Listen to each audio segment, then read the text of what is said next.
Good morning, everyone. Good morning, everyone. You got to wake us up here. My name is Nancy Lindborg. I'm the president of the United States Institute of Peace, and I'm delighted to welcome everyone here today for the second event that USIP has co-hosted with the U.S. Advisory Commission for Public Diplomacy.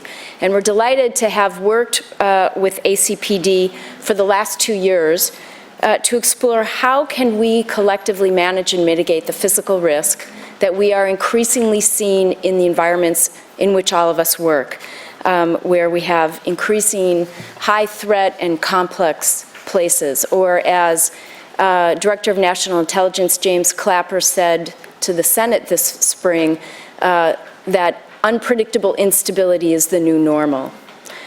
For those of you who haven't joined us here before, U.S. Institute of Peace was founded in 1984 by Congress as an independent, federally funded institution dedicated to the proposition that peace is possible, practical, and essential for national and global security. And we do this by working on the ground, often in conflict environments, with partners, in communities, institutions, governments, equipping them with tools, research, and training to manage conflict so it doesn't become violent, and resolving it when it does. And this means that, by definition, our teams, like many of your teams, are working in places where there is implicit risk. And I'm delighted to see so many of you here from, I understand, all parts of government, from military, from state, from USAID, from the private sector, and I commend all of you for being here with us today for this important conversation. Because you also know that we will not succeed in our jobs if we are not able to have the kind of local knowledge, the local relationships, the understanding and ability to support local solutions. And you cannot have that information, that knowledge, those relationships from here or from inside highly barricaded fortresses. And yet the security threats are there, they do exist. So it becomes a critical issue to figure out how to balance those.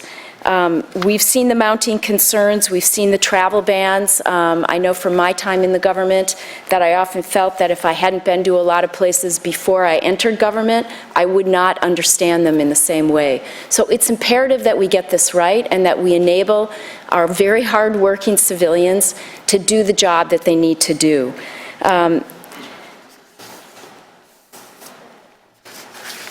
I look forward to the rest of the conversation, and to kick us off, I'm going to introduce an introducer. So it's my honor to introduce Doug Wilson, who will introduce our keynote speaker. Doug is the former Assistant Secretary for Public Affairs at the Department of Defense and the Pentagon's former senior spokesman. He 3 times was the recipient of the highest honor for civilians at the Pentagon. And he served Secretaries Cohen, Gates, and Panetta.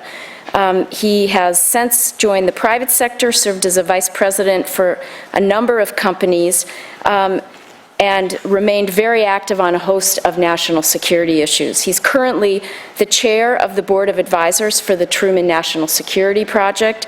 He has been nominated by President Obama to serve on the U.S. Advisory Commission on Public Diplomacy, still waiting for confirmation, fingers crossed, Doug, any minute now. He was the keynote speaker of this event last October, and so somebody who's deeply knowledgeable and cares about these issues. And it's not just the physical security, but the staff care and the mental care that we need to offer our teams. And I know Doug is a champion of both. So please join me in welcoming Doug.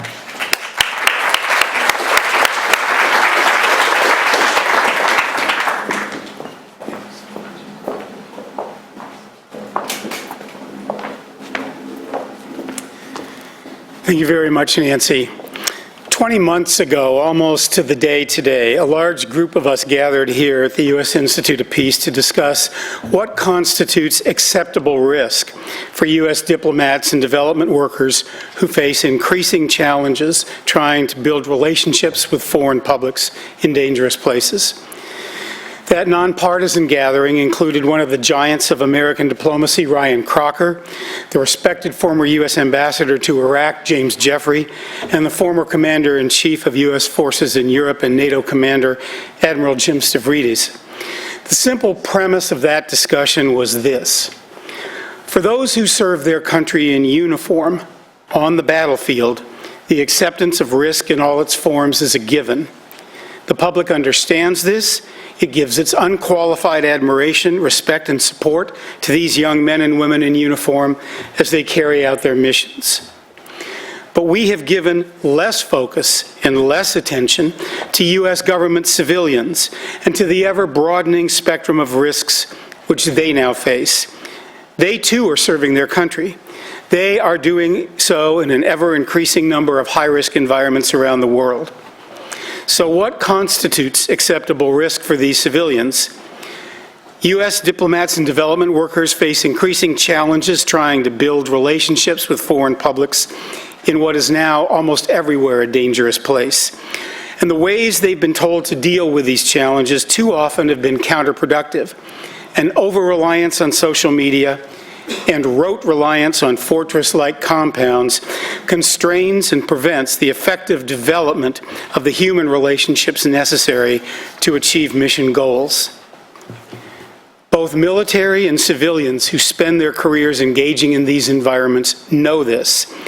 They fear that the U.S. government and the U.S. public are becoming so risk-averse that we're creating fundamental barriers to building trust among the very swing publics that are critical to giving our policies and our goals the benefits of the doubt, and critical to helping our civilians on the front line understand and minimize the risks they face. So 20 months ago, here in this room, we began a real, serious, holistic, apolitical, productive discussion. A discussion involving all public and private stakeholder institutions on how U.S. government civilians can effectively engage with foreign publics in high-threat environments. It was a discussion that was informed and framed by the views of more than 60 individuals from all parts of the national security spectrum, current and former diplomats, AID workers, and public diplomacy practitioners, senior, mid-level, and junior. Men and women who had served in uniform on the battlefields of Iraq and Afghanistan, NGO leaders and workers, security professionals, and Republican and Democratic staff members from the House and Senate committees on foreign affairs and armed services. And we began then to address these questions. In an era where zero-risk environments is a virtual oxymoron, what constitutes acceptable levels of risk for our frontline civilians? How do we balance mission and risk and not frame these issues as a zero-sum choice? What tools and resources are necessary to minimize risk without undermining or negating basic goals of engagement? How do we define the tipping points? When is it productive to engage abroad, and when and where are the risks too great? How can civilians benefit from the public engagement lessons learned by the U.S. military over the past decade and a half on the battlefield? Are we giving up connecting with the majority of local publics in order to stay protected from just a few? What training should there be to enable our frontline civilians to engage more effectively in these places? And perhaps most important, and this, Heather, is why we're so delighted you are here, how do we recruit and retain a new generation of civilians willing to engage on behalf of the U.S. government in so many dangerous and hostile places around the world and make those careers meaningful and important to them? I was honored to have helped to lead that discussion 20 months ago, and equally honored to be here to be part of this one. Nancy, I want to thank you so much, you and your team at the U.S. Institute of Peace, for the key role that you have played in promoting this dialogue and hosting these events. And I want to thank Tom Perriello and the staff of the State Department's policy planning for what they did to incorporate so much of the core of the 2014 discussions into the subsequent QDDR. And I also want to thank and congratulate the U.S. Advisory Commission on Public Diplomacy for the seminal role it has played in putting these issues on the front burner. The Commission Chair, Sim Farrar, who couldn't be here with us today, Commissioners Ann Wedner and Penny Peacock, who are with us today, and most especially, you'll permit me to extend a joint and collective thanks and congratulations to Catherine Brown, the outstanding young executive director who will be concluding her tenure later this summer, and to whom all of us owe a huge debt of gratitude for all that she has done to focus attention and resources on these issues that matter so much to the conduct of foreign policy. And this morning, I have the great privilege of introducing someone who has listened to these pleas to take these issues seriously and is doing so as a leader at the very top echelons of the State Department. Heather Higginbottom is the Deputy Secretary of State for Management and Resources. She is former counselor to Secretary Kerry, for whom she served as legislative director when he was in the Senate. She has also served as Deputy Director of the Office of Management and Budget and as counselor to the Director of OMB. And her views have been and continue to be heard well beyond the State Department. Heather served as Deputy Assistant to the President and Deputy Director of the White House Domestic Policy Council from January 2009 to January 2011, where she helped to design the Race to the Top and Promise Neighborhood programs. And she served as policy director for President Obama's first presidential campaign. She was founder and director of the American Security Project, and I believe, this is the thing I like the most, it was very fitting that she began her career at Communities in Schools, a national nonprofit organization which is dedicated to keeping young people from dropping out of school. It's fitting because here today, the task is to keep young people from dropping out of public service and from recruiting and retaining a new generation who will stay in public service and have the motivation and talents to serve their country in an increasing number of hostile environments abroad. Shortly after the death of his son, former ambassador to Libya, U.S. Ambassador to Libya, Chris Stevens, his father, Jan Stevens, wrote this: Chris would not have wanted to be remembered as just a victim. He knew and accepted that he was working under dangerous circumstances. He did so, just as so many of our diplomatic and development professionals do every day, because he believed that the work was vitally important. He would have wanted the critical work he was doing, the kind of work that made him literally thousands of friends and admirers across the broader Middle East, to continue. Heather, thanks to your leadership, we can continue to focus on giving our diplomats and development workers the tools to make that happen. The floor is yours.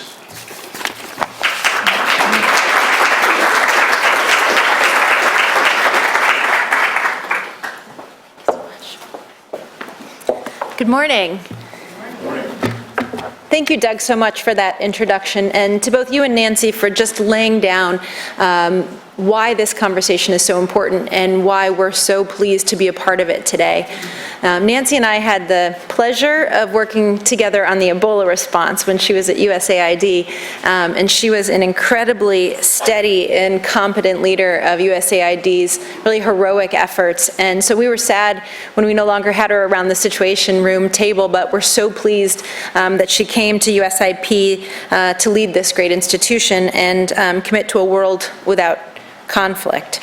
And this conversation today is so important. We're so grateful to USIP and the Advisory Council on Public Diplomacy for engaging in this conversation. Secretary Kerry has said that we as a nation need to engage in a larger conversation about the inherent dangers of diplomacy. And today, this conversation is part of that discussion and the others that Doug was just speaking about. USIP and all of you understand that our vital work only happens when a special sort of person steps forward on behalf of their country. Someone who volunteers to leave the comforts of home to contend with microbes and monsoons and unfriendly governments and armed guerrillas. We call these people frontline civilians because many times they are required to risk their security in order to advance the nation's interests. And it's our responsibility to protect them, to support them and their families. Diplomacy and development are the first lines of defense and a really good return on investment. As former Defense Secretary Bob Gates said, We must focus our energies beyond the guns and steel of the military, beyond just our brave soldiers, sailors, Marines, and airmen. We must also focus our energies on the other elements of national power.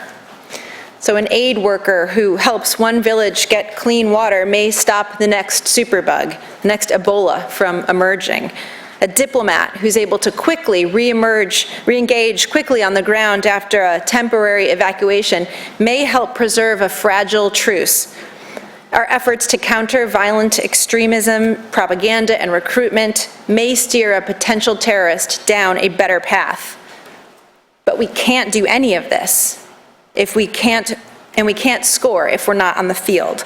And that's why state and USAID, our interagency partners, Congress, all of you, we need to continue to work together on the three-dimensional puzzle of monitoring threats, mitigating risks, and staying engaged on the ground so that we can continue to pursue our national security interests and look out for American citizens abroad. Risk is continuing to evolve, but it's not new and it's not insurmountable. And so today, I'd like to spend a few minutes laying out our strategy to manage physical risk, talk a bit about the progress we've made, and then highlight the work that still lies ahead. This year, we celebrated the 100th anniversary of our diplomatic security service. So need to mitigate physical risk is not new. The modern era goes back at least to the Inman and Crow reports from the 1983 Beirut and 1998 Kenya and Tanzania bombings. And of course, more recently, we've drawn recommendations from reviews following the terrible and tragic events in Benghazi. These recommendations have helped the department adapt to this evolving threat environment by leveraging updated mechanisms and procedures to make sure that we're appropriately balancing our mission and its risks. So for instance, stabilizing and developing Afghanistan and Iraq, and even places like the southern Philippines and northern Nigeria, is necessary so that they don't serve as bases for terrorists. Building peace in Colombia is part of stopping transnational crime. Global health efforts help prevent diseases from becoming even more lethal and from reaching our shores. To enable our diplomats and development professionals to carry out their mission, we have to give them resources, flexibility, and support to do their jobs. As Doug mentioned, last year, Secretary Kerry unveiled the second Quadrennial Diplomacy and Development Review, and it elevated the, quote, need to understand the dangers we face and depoliticize the risks, and that's a big part of what we want to talk about today.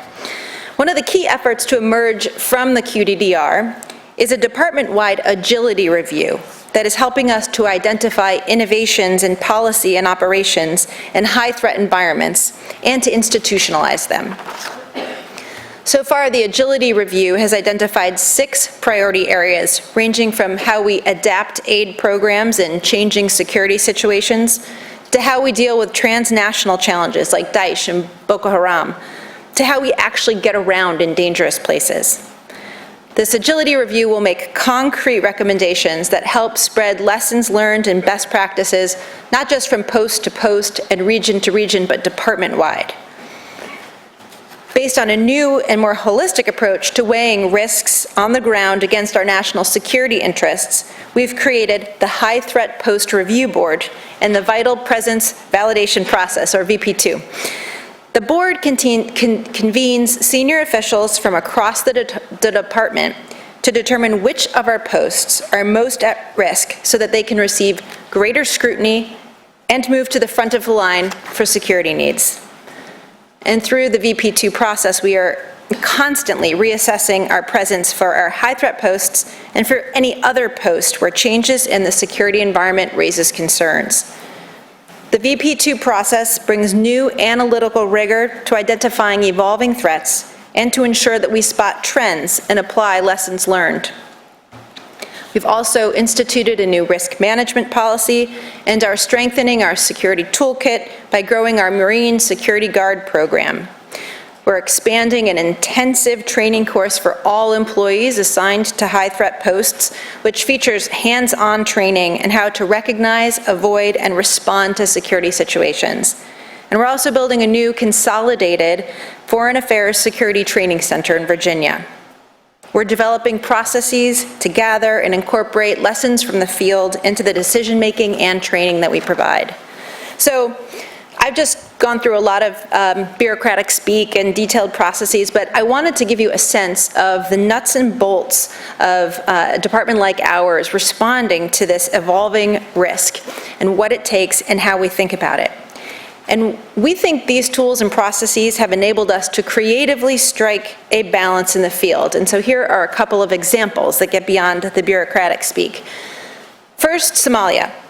We haven't had an embassy in Mogadishu since 1991, but we've never severed our relations there.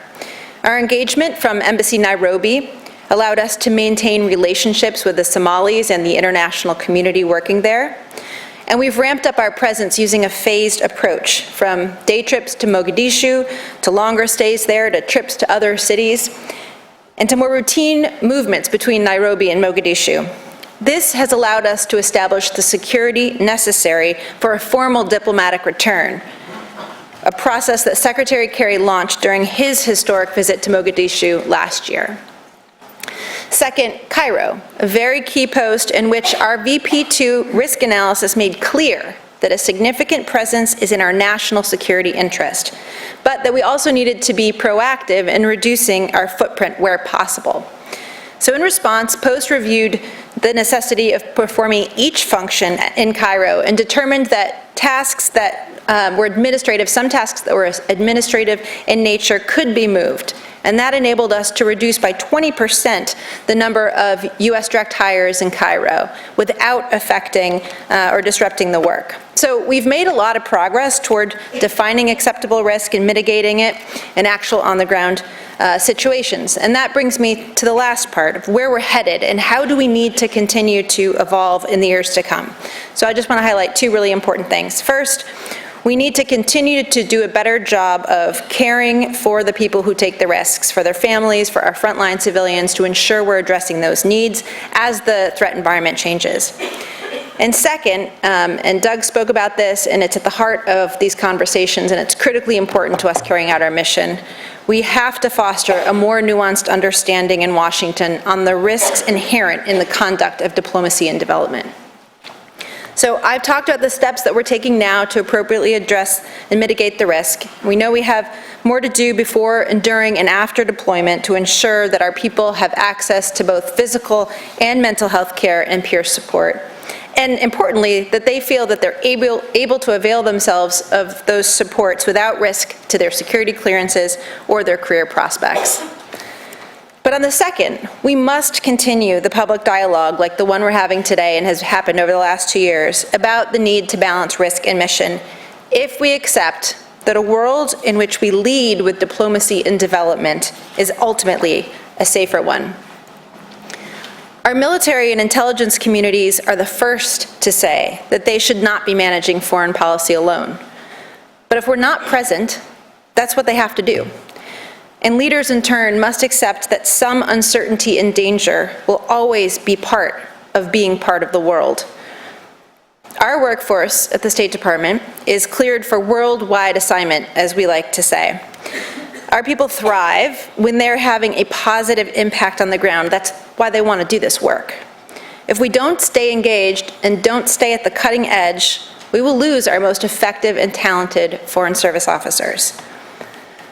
Our civilians, our workforce, they don't seek out danger, but they're willing to take it on when the interests of our national security demand it.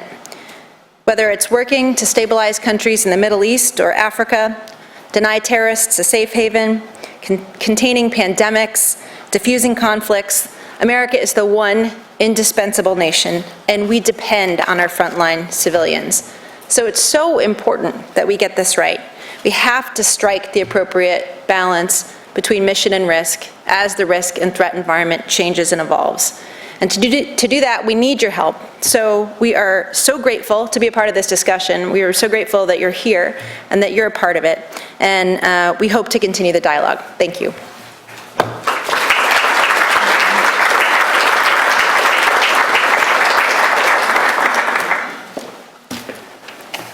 Thank you, Secretary Higginbottom, for those remarks.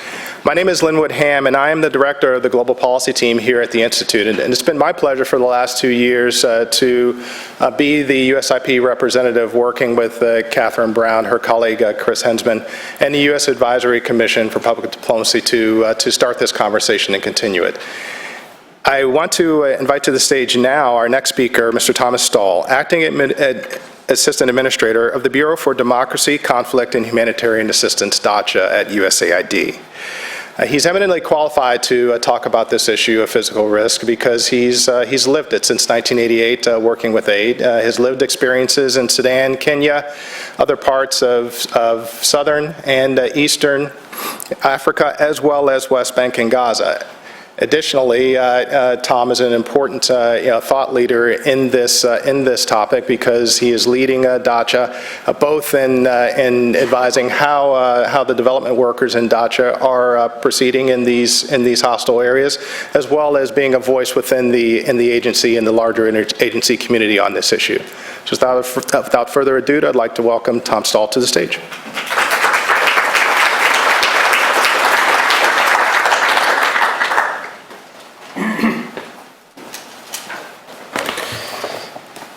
Good morning.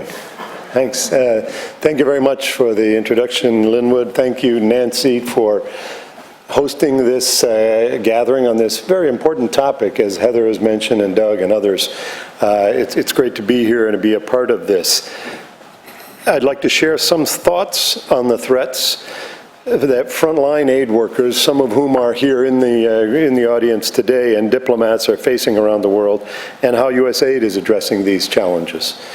And I want to thank Deputy Secretary Higginbottom for her strong collaboration with and support for USAID efforts worldwide.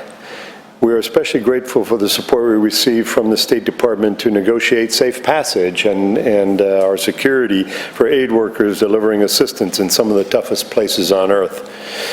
Today, more than ever, unfortunately, aid workers are operating in areas of protracted and often sporadic conflict and insecurity. 10 years ago, 80% of humanitarian assistance worldwide went toward natural disasters.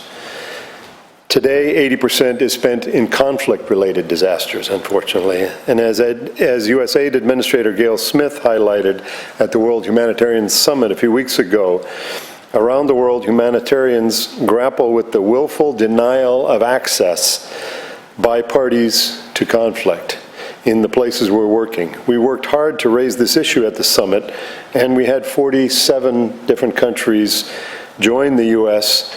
statement affirming the importance of adhering to international humanitarian law and norms. And that was an important step, but still much work needs to be done. And then just last week, I was at the World Food Program annual board meetings in Rome, and I was struck by the powerful message that Pope Francis delivered on this issue. He said, it's a strange paradox that humanitarian aid is obstructed by incomprehensible, sometimes rules, as well as bad actors, while arms can flow freely across borders and across conflict. In an effort to reach those in need across conflict line, aid workers face enormous security risks, harassment by roadside militias, search and seizure, and worse. The figures are stark. USAID-funded Aid Worker Security Database, which tracks attacks against aid workers, has tracked the increase in attacks over the last decade. In 2014, there were 190 attacks against aid workers. More than 3 times the number in 2004, 10 years earlier, when there were 63. And in 2003, 56 aid workers were killed in 2003, and in 2014, it was 121. In South Sudan alone, 12 aid workers have been killed just in the last 6 months. Now, we see also a closing operational space in addition to actual security threats for both humanitarian and development workers. To varying degrees, governments around the world are imposing legal and fiscal restrictions on aid workers, which hamper their ability to operate freely, and in some cases subject them to harassment, interrogation, and surveillance. When I was in Sudan registering World Vision, which I was working in 1985, I met with the head of security there, and he said, we know all of international NGOs come to Sudan for one of three reasons: spying, subversion, or proselytizing. And my job is to find out which one of those you're involved in and expel you. So sometimes that's the environment we're having to work in.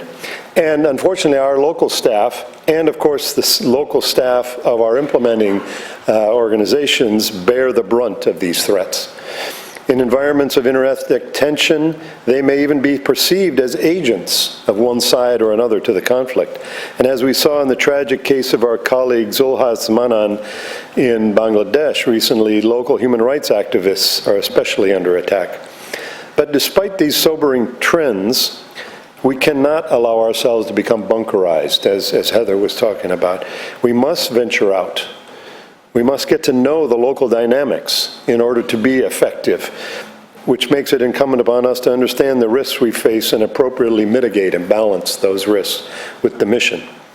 And USAID has redefined and refined how it does business in several ways to respond better to security and operational challenges, and much of that in cooperation with the State Department. First and foremost, we've put greater emphasis, of course, on protecting our staff, both our international and local staff, especially, and our partners, who are often the ones on the front lines.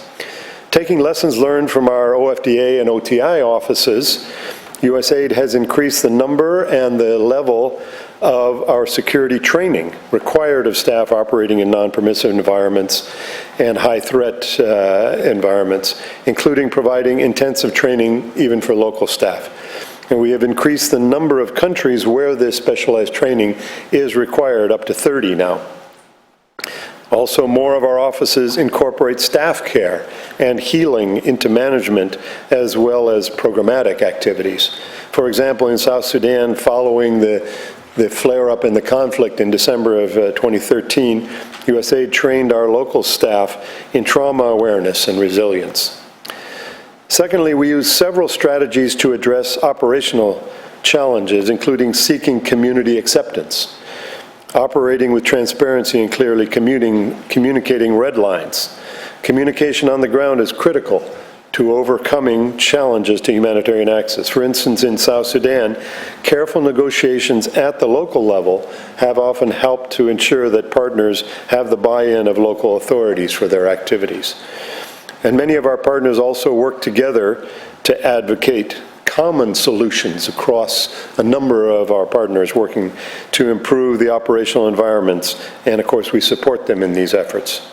Thirdly, we coordinate on security issues with the UN and other security agencies, including working through the UN cluster system and with UN peacekeepers. And in some places we're working more closely with the US military, which brings a unique set of capabilities and sometimes unique challenges to address logistical and security concerns. For instance, in Central African Republic, partners negotiated with MINUSCA, the UN peacekeeping team there, to increase patrolling, especially on roads where the WFP food trucks and other convoys were becoming increasingly the victim of roadblocks and attacks. And then lastly, we calibrate programming so that it remains responsive to shifting needs and security constraints on the ground.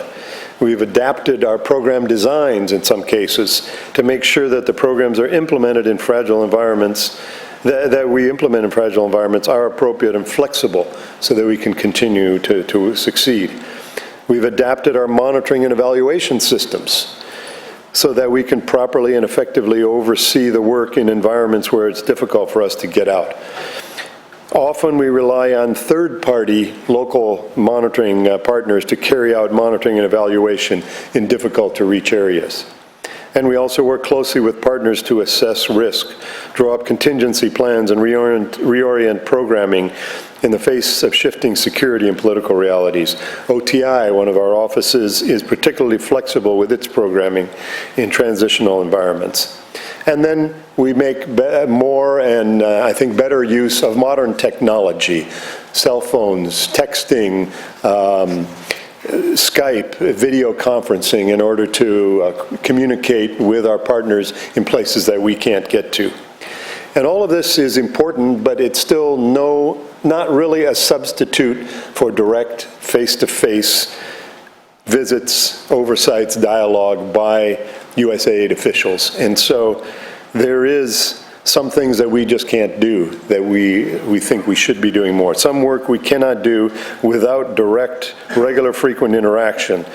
And some of those programs are some of our most important, where we really have to dialogue. And so it is having an impact on how we operate. We're going to continue to be flexible, we're going to continue to adapt, but we can't say that it's business, that we can just continue on and it's perfect.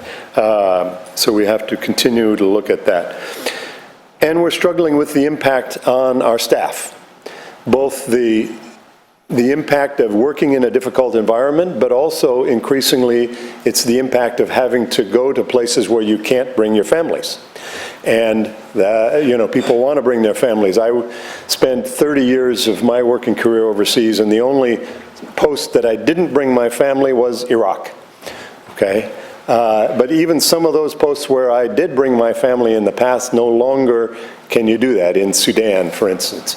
And so that has an impact that we're still trying to do, and that makes it difficult not only for those who are there working, but also finding people who want to go work there, and the length of time they're willing to spend there, which also impacts our ability to get to know the country over time and so on. So there's that impact too, which isn't always calculated. There is a cost. There's the cost to our partners who have to increase their security. There's the cost to us moving around and the cost of security. For instance, when I was in Iraq a few years ago, we visited a school that had been renovated by USAID, and it cost us about $20,000 to renovate the school. It cost me $30,000 to visit that school. Okay, when you added up all the security costs of the vehicles, the extra security and stuff. So obviously we can't do it very often, but unfortunately that has to be calculated in. So, just to say that how important it is that we're having this discussion. We need to find a balance. We need to be there. We need to be overseeing our programs. We need to be seen to be there, that the U.S. government is there. I was in Bethlehem a few weeks ago inaugurating a project that we had there at the Bethlehem University, which is a Catholic school. And during the worst of the Intifada, when USAID, the U.S. government, evacuated a lot of staff out, we actually sent a security team to the school to evacuate the priests and brothers. And they said, no, we're not leaving, we're staying. Okay, that had a huge impact on the community, on their ability to work there, on their acceptance by the community. We need to find that balance somehow, even within our own program. So I'm really glad to be here today, to be a part of this discussion, and thank you very much.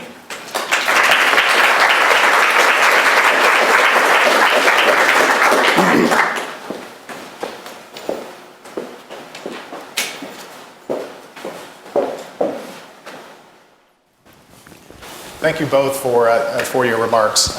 It's wonderful for us to understand how the department and the agency are thinking about the policy and also the practical application. It's also wonderful for USIP and for our audience to have an opportunity to actually pose a question. We don't often have that opportunity with senior officials, so we're grateful that you're able to stay. We have an opportunity to do one round of questions. So my colleagues will pass the microphone. I'll take 3 questions from the audience, and we'll ask each to respond. Right here.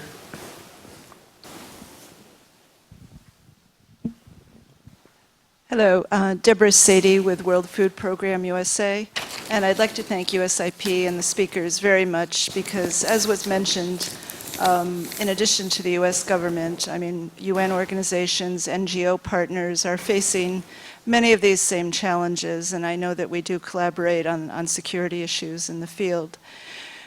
I wanted to, just to complicate matters further, I wanted to note that in the context of the conversations around the World Humanitarian Summit, and increasingly the recognition that in many of these environments, particularly, let's say, post-conflict environments or fragile environments, where sometimes even natural disasters in fragile environments need to have a response, that many of these situations are protracted crises.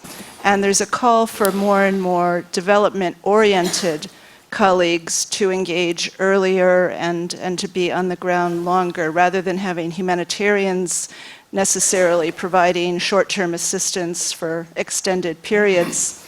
So in addition to the training that you've spoken about that is needed for people who are, in a sense, used to working in these kinds of contexts, it seems that there's even a new emerging population that is going to need to be given orientation and support to work in more complex environments than perhaps they're used to. And this will apply to the international financial institutions as well. Thank you. Thank you. Question in the back?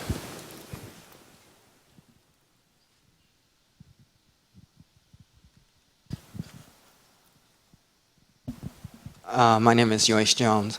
In terms of hemorrhagic fevers and other epidemiological outbreaks, how is the U.S. or humanitarian agencies responding to instances where the political map doesn't matter? It's more about how diseases are contracted on the ground. And when we consider these within a construct of conflict, how much of that weighs against the science and awareness of how diseases proliferate? Because we're coming to an age where many diseases are not responsive to medication. And so I really wonder, how do we be nimble in this regard, and transnational perhaps? Thank you. Last question. Hi, my name is Larissa Fast, and I've been researching this topic for about 15 years now. I'd like to also complicate the issue slightly, and also thank the speakers for their comments. I'm wondering about the normalization of risk. So we cite statistics about the increase in the number of aid workers who are attacked, but those often lack context. We also know there's much better reporting now than there was 10 to 15 years ago. We also know that there's many more aid workers now. And so if we're looking at rates of attack, it's actually fairly stable over time. So we have all of these trainings, we have the bunkerization of aid compounds, and it leads to this notion that risk is normal. And so I'm wondering if the speakers could comment on how that may affect the way aid workers and diplomats, the frontline civilians, actually operate in context. Thank you. Thank you. So maybe with the first and third, there's a bit of a bundling, the protracted nature of conflict, inviting more and more people to be in hostile areas, and this notion of the normalization of risk. And then additionally, the increasing medical crises that know no borders, also exacerbated by conflict. Yeah. Well, thank you. These are all really, really good questions. And I want to simplify the issue, so thanks for making it more complex. So a couple thoughts on the first question in terms of the more protracted humanitarian crises. I think, and Tom mentioned this, we are having a good policy discussion about how we think about our U.S. government assistance against those challenges, which I think is really important. And it's my hope and expectation that because we have what is now an unprecedented migrant crisis with the new data that was released by the UN on Monday, 65 million people forced to flee their homes, that this is a moment that can get not just the U.S. government, but really other donor countries and international organizations to think about that nexus between humanitarian assistance and development assistance and how that needs to change. It's not a new conversation. I appreciate that people have been having the conversation for a long time. But now is a moment where the world's consciousness is raised, and I think we have to really lead by example there, and we're trying to work through how to think about that and to do it. And of course, related to the policy and the funding is then how you prepare people to be in those environments. So I really, the point I wanted to make in response to that question was that I think this is a really important moment to advance this policy debate because we are facing such an unprecedented crisis. I'm sorry, the third. Oh, the new normal. So the way I think we at the State Department think about sort of new normal or normalization is that the risks have evolved and the threat environment's changing. It will continue to change. Tom gave some good examples of his own experience. I haven't spent 30 years working overseas, so I'm pointing to him. But where you could have an accompanied post and no, it's not. I mean, we have to recognize that our response can't be static. What we want to guard against is an environment in which we are forced to sort of retreat behind and can't get out there. And so I think we have to be setting up processes and procedures from a sort of a management perspective that can evolve and respond and adapt, and not sort of think that this is the new normal and now it's just like this. It's going to continue to change. Yeah, thanks, Heather. Important points and excellent, difficult questions. The protracted nature of these humanitarian or crises is having a huge impact on how we think about how do we work in those situations, both because they're not just short term and immediate that we need to start thinking about long term, but also they're much more conflict related, and that's different too. When there's an earthquake in Nepal, then you approach it one way. When there's a humanitarian crisis in Syria, it's very different, not only because it's long-term, but because it's conflict-related, and that is different. And not only that, but it's also different in that even in the past where we worked in conflict-related humanitarian crises, in South Sudan 20 years ago, places like that, we were not seen as a party to that conflict. Okay, so we could operate there, be careful of the security, but not worry so much about attacks directed at us. That obviously is not the case in Iraq, in Syria, in Afghanistan, and even in places where we don't think we're a party to the conflict, say northern Nigeria dealing with Boko Haram, but in their mind it's Western values, and so we are seen as part of the problem, and that also makes it very difficult.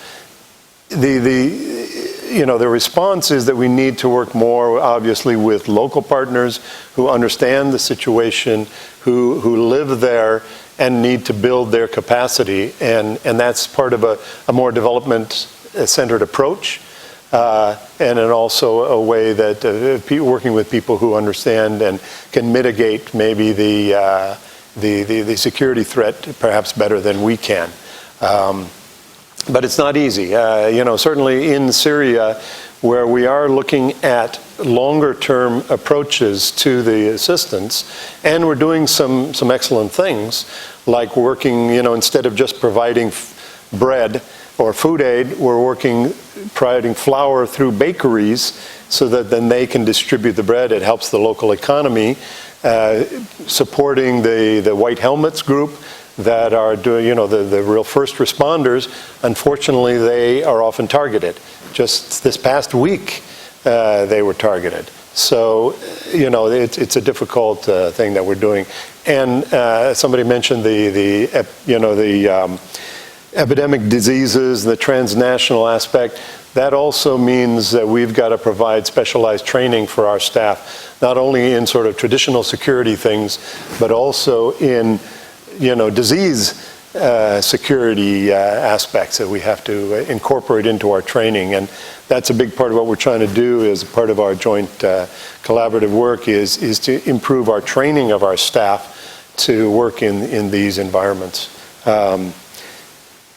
The normalization of risk, that's a huge issue. And many of us have worked in these risky countries for some time, but I do think that it is worse in that more and more we're seen as a party to that conflict and attacks directed more at us and at aid workers. In the past, even locally, aid workers were seen as somehow neutral, and that's clearly not the case in so many countries, and that's a huge problem for us. So, thank you.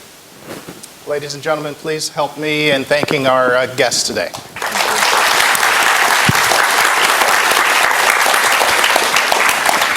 We'll take a 10-minute break. Thank you.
Hi,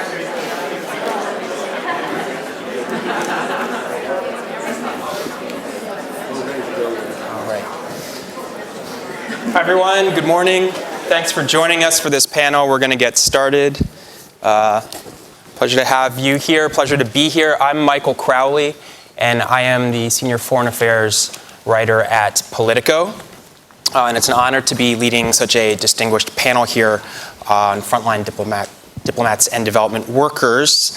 I'm going to quickly go through and just introduce the panelists by their titles. You have their full bios, and then we are going to hear from them right away because there's a lot to say and a lot to cover. Let's see. So starting from my left is John Mongan, Deputy Director, Office of Near Eastern Affairs, Bureau of Conflict Stabilization Operations at the U.S. State Department. Rusty Barber, Director of Program Development and Operations at USIP here. Stacia George is Deputy Director for Office of Transition Initiatives at USAID. Jim LeBlanc is the Vice President of Unity Resources Group and board member of the International NGO Safety and Security Association. And at the end, we have Rebecca Zimmerman, who is an Associate Policy Analyst with the RAND Corporation. So what we're going to do here is I'm going to throw out a couple of thoughts to you guys, and you're all going to have an opportunity to talk for a few minutes. I will follow up, and we will reserve the last 30 minutes for your questions. So for the opening, guys, if you would all, maybe we'll start with you, John, and work down. Take a couple of minutes, given that you all represent frontline civilians that we've been hearing about this morning. Talk about why risk-taking is so important for the work that you do. And if you have an easy opportunity to give us an example of a risk that you took and you think paid off, we'd love to hear about that. But make it real for us. Tell us why it's important, and draw from your own personal experience to give us that ground level perspective. All right. I think to start with the question of why is risk important, I keep coming back to a quote that I like enough that I use it on the auto signature of my emails from Donald Kagan, and it's I think from his book on the Peloponnesian War, but it's something like a persistent and repeated error throughout history is the failure to understand that the preservation of peace requires active planning, the expenditure of resources, and sacrifice, just as war does. Peace is not a naturally recurring human condition. If you want it, you got to work at it. And from a diplomatic perspective, and I'm going to stick with that. We have other people who can represent other parts of the frontline civilian spectrum. But from that diplomatic perspective, if you can't go out and directly engage people, you're powerfully limiting your ability to influence the situation going on around you. And you're limiting it in two ways. First, you're missing your chance to directly influence the event that's happening on the ground. But second, as a part of your job is to make policymakers in Washington aware of what they should be doing, you're limiting your ability to give them the fullest advice to shape how they might be able to affect the situation, even if you can't.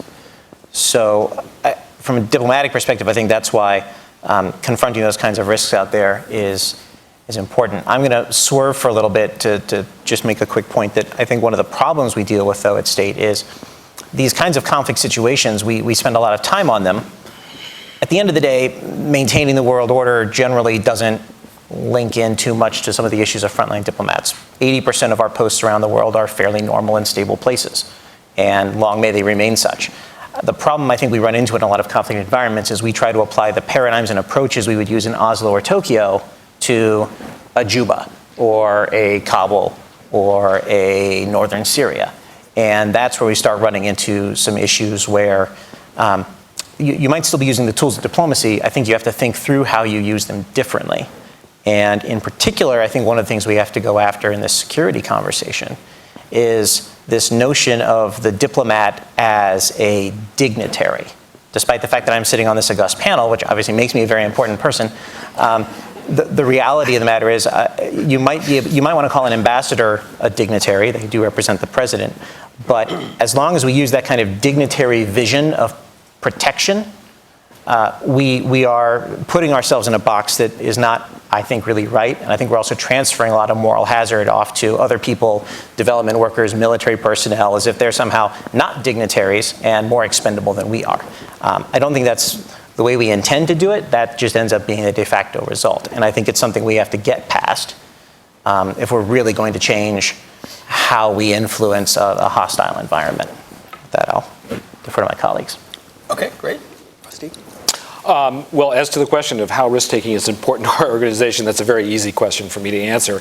As Nancy Lindberg mentioned or stated in her opening remarks, USIP's mission is to help prevent, mitigate, and resolve violent international conflict. And it does so in part by engaging in these conflict zones. And if we don't, or we're not present and on the ground in these places, then we're neither relevant nor credible. And our business model also relies on it because we have a sizable education, training, and research capacity here at the Institute, which directly draws on from our experience in the field. A lot of that is done in, a great deal of it is done in concert with partners in those communities, in those host countries, in those governments. But there is no substitute for having our own people on the ground to have a tactile feel for these issues that they're supposed to engage on and be able to speak to.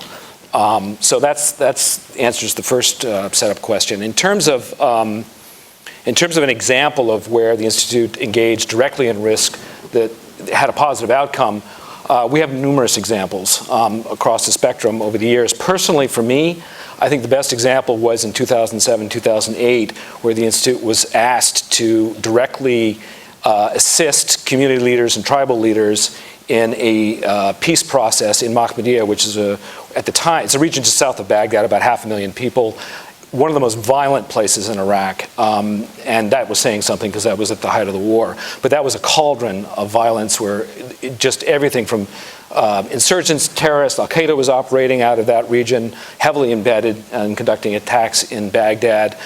You had various violent groups funded from Iran and elsewhere.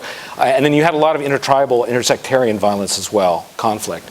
So everything that was going wrong in Iraq was happening in microcosm in Mahmadiyya in those days. And the Institute made a conscious decision that we, after a lot of thought and deliberation, because of course the first paramount responsibility is not to do harm, and that was our primary concern. But we were also sending our staff and a lot of our local staff, Iraqi staff as well, into harm's way, operating in parts of that in order to try to pull together tribal leaders and community leaders and others to reach out to them to try to get them to join this peace process, which took about 8 months in its entirety, over a year to really solidify. We got a lot of support from the U.S. military because the Institute is small. We don't have the kind of security budget that would allow us to spend money on convoys. So the military partnered with us and did a terrific job. Nevertheless, we had convoys that were hit by IEDs. We were shot at. We had 2 of the tribal leaders who were to be part of the facilitated dialogue that we undertook assassinated before they could actually participate. So the risks were very, very high on all sides. The payoff was that we did reach the tribal leaders with our support, and particularly with those of our Iraqi facilitator team, were able to reach an accord. And that was in 2008. We just heard a few weeks ago from some of those tribal leaders that accord is still in effect. In fact, the billboards promoting it and holding accountable the local tribal leaders for the agreements that they had and commitments that they had made, those billboards are still up in the district. And despite its proximity, it's only 45 miles from Fallujah. So it's less than an hour's drive to Fallujah. They so far have managed to work together to keep the region stabilized and keeping it from falling back into the kind of violence that existed back in 07, 08. Great, that really drives it home. Stacia. Since we're talking about risk protection, I'll start with the statement of these are my own personal opinions and not those of my agency. I want to actually start back with a question for us to reflect upon, which is there are many dangerous neighborhoods within the country that we live in. And there's not a conversation about we should not let doctors and social workers and local government officials go into those neighborhoods. In fact, we provide incentives for them to go into those neighborhoods because we recognize that what they bring is something that will influence and change those neighborhoods in a way that's to our national interests benefit, right? So Why do we have a conversation about the fact we shouldn't let our development workers and our diplomats go into similarly dangerous neighborhoods when we are bringing similar types of impacts and effects on these types of environments for the purpose of our national interest? I've signed up for this job. I know what I'm getting into. I have had my life put at risk, and I don't regret the fact that I've done that because I believe in what I do. And ironically, it's actually gotten much harder to recruit for the positions that we have now that's become more restrictive. People don't want to be locked behind walls. They want to have impact, and they know what those walls mean in regards to their ability to influence and be effective. Imagine, if you will, after Hurricane Katrina, if the people in charge of rebuilding New Orleans were told, please go rebuild New Orleans, but you can only do it from Atlanta, Georgia. And maybe we'll let you go once a month for an hour to walk the streets. Can you do it? Yes, there are many ways that you can figure out how to do it and lead a team from afar and get information and data. But can you do it as fast and as effectively as you would if even you were able to go walk the streets for an hour and meet partners and see what's going on and be able to quickly assess the situation? No, it's just simply not the same. So I ask that we kind of reflect on that as a group. I think it's not to say we want to take arbitrary risks. We want to balance our risk and our mission. As John was saying, there's a lot of risks we take by not getting out there, by not being present and engaging. One of them is if we're making policies based off of false assumptions, for example. So when I first went out to Peshawar, Pakistan, back in 2007, the driving assumption was there's no work that can be done in the tribal areas. These are completely lawless areas. No one can get in there. There's all these people just support the Taliban, and there's simply no way to engage. But by being able to go out to Peshawar and walk outside of our consulate and meet with people in different groups, we were, including people from the tribal areas, we were quickly able to ascertain actually you can work in those areas, you can do work there that can influence, and the majority of the population is actually on our side. And that really changed the dynamics because we learned we had a whole group of people that we could engage with and work with instead of just ourselves with our Pakistani government counterparts, for example. So, great, good example. Jim, how about you? I'd like to harken back to a comment Stacia made about the incentives for development groups going into these things. That would be terrific. So many issues, so little time. From the NGO development community, risk is essentially relative, I think. In a broader context. With the increase in restrictions on travel and program access that the civilians at DOS and USAID have, has dramatically increased the reliance on development workers, which has dramatically increased the risk. And so NGOs are reevaluating constantly what this new risk threshold is. Some are doing it better than others, but it's a huge, plus the costs have gone up dramatically in assuming that risk. The other element of this, duty of care issues. Many of the NGO community never really thought much of duty of care aside from it was kind of the right thing to do to look after your people. Now with lawsuits flying, I mean, many of you followed the NRC, the Norwegian Refugee Council decision on the kidnapping case from a few months ago has sent shockwaves and ripples throughout this whole community, through the NGO community, on the duty of care obligations that they have, that the organizations have, no matter how small. So that has had a dramatic effect on all of this as well. It's also laid bare the lack of standardization for training and education for individual NGO workers. One of the big programs that INSA is working on from a generous donation from Irish Aid is the development of a safety and security professional development program that's going to go right down to the basic field operatives, regional, international, and executive level at headquarters to develop what capabilities and skill sets do these people need and certify it so that there's more standardization in the quick example from myself is January 2005, Iraq, day of the first election. Embassy was in lockdown. Anybody under chief of mission status was in lockdown. Nobody was moving. We assessed the risk a little differently in consultation with our security company, and we were pretty well the only organization that physically got outside our compounds in the red zone to observe the actual elections. That was an extraordinarily rewarding experience for all our staff and everything else, which I had accredited all all of them, both my local staff, the security staff, and expats, as international election observers, which would allow us that extra space to get through. So working very closely with the security company, having a very different appreciation of risk working in the red zone allowed us to actually do something that we felt was very successful. Great, thanks, Rebecca. Thanks. So first, it might be helpful to say, so I work for RAND. The work that I principally do involves studying security force development and governance in areas where the U.S.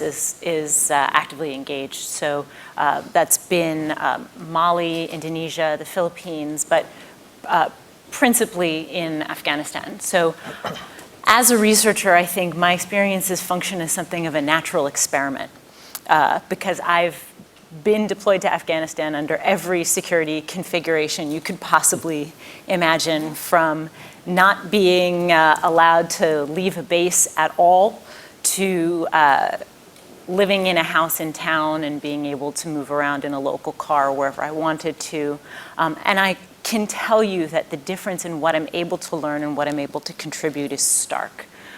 So, you know, when you are able to actually get out and do a job that you're supposed to do, you can bring back not just immediate knowledge, but you can bring back, I think, an understanding of second and third order effects. And that's actually really where I see one of the big losses in the current sort of security posture for a lot of American civilians who are overseas. When we are behind high walls, we cannot really begin to understand the second and third order effects of U.S. engagement, what the U.S. is doing, or even just really the deep reflections of what's happening out in a local environment. And we end up, I'm sure for those of you who've lived this yourselves, you know what I'm saying, trapped in the bubble of the eternal operational now. Everything is sort of self-generated, and we really lose the ability to check in and say, what is this doing out in the environment? And so I think that fosters short-term thinking over long-term thinking. And so we're actually getting a sort of a strategic mismatch. We say that the nature of threats in the world has changed. The nature of our response needs to change as well. And we're not talking about a single turn of a game. We're talking about these very, very long-term, deep-rooted situations. And so what we have to do is cultivate the ability to think in the long term. And I think that requires being able to go outside, being able to go outside not just for the chief of mission for a high-level meeting, but for lower-ranking people to be able to go out and do things as a matter of course. The other thing that I wanted to say is that I think we tend to think about risk as operating on a single axis, and it's security risk, risk to loss of life, risk of loss of property maybe, and that it's something that can be mitigated. But I think it would be more accurate in this context to frame risk as something which is pretty constant and which can be shifted around. So if we look at it instead as a spectrum or maybe as a two-axis problem, it is really a trade-off between accomplishing the mission and thinking about security risk. So there's security risk and mission risk. And the problem we have is that security risk is really easy to see. It's very tangible. It's easy to quantify. Risk to mission, all the things that my fantastic colleagues here have talked about are intangibles. We're talking about relationships, we're talking about knowledge and understanding, context. And these are things that are tremendously difficult to quantify. And so I would suggest that, because I know I'm preaching to the choir here, I would suggest that we, all of us, think about this, that nothing is unobservable or cannot be put into a more rigorous logical framework. So let's all try to think about ways in which we can better measure and make tangible these things that we lose when we don't get out and fully execute our missions. Thank you all. That was a great start. And I want to stay kind of with the point that you closed on, which came up in several of your remarks. This question of evaluating risk, preparing for it, sort of your risk education. Jim, you sort of said in passing some NGOs are better at this than others, if I heard you correctly. And Stacia, you told that interesting story about the tribal areas in Peshawar being less dangerous than you had presumed. So does anyone here have thoughts about how to do that better, or kind of micro, quick case studies of success stories, or who is doing it well, or best practices that people here can study further or put on their radar? I'll throw it open to any of you. You're smiling, so maybe I'm laughing because I have some worst practices. Okay, that's great. No, that's helpful also. What do we avoid? My first deployment to Afghanistan, my cultural prep that was required actually by the military for me to go to Afghanistan was a PowerPoint briefing on Iraqi political history. So that's a not do. You were going to Afghanistan. Yeah, okay. That leaves something to be desired. Yeah, I was trying to do vehicle rollover training for a deployment I was doing to southern Afghanistan, and I was told the training was too risky to allow civilians to take it, even though I was going to be spending about 4 months on the roads in Helmand in the summer. Those are worst practices, but that implies that it's all bad, which is not true. There are organizations, I know, for example, Institute for Inclusive Security has done a lot of work. It's an organization that works with women peace builders globally.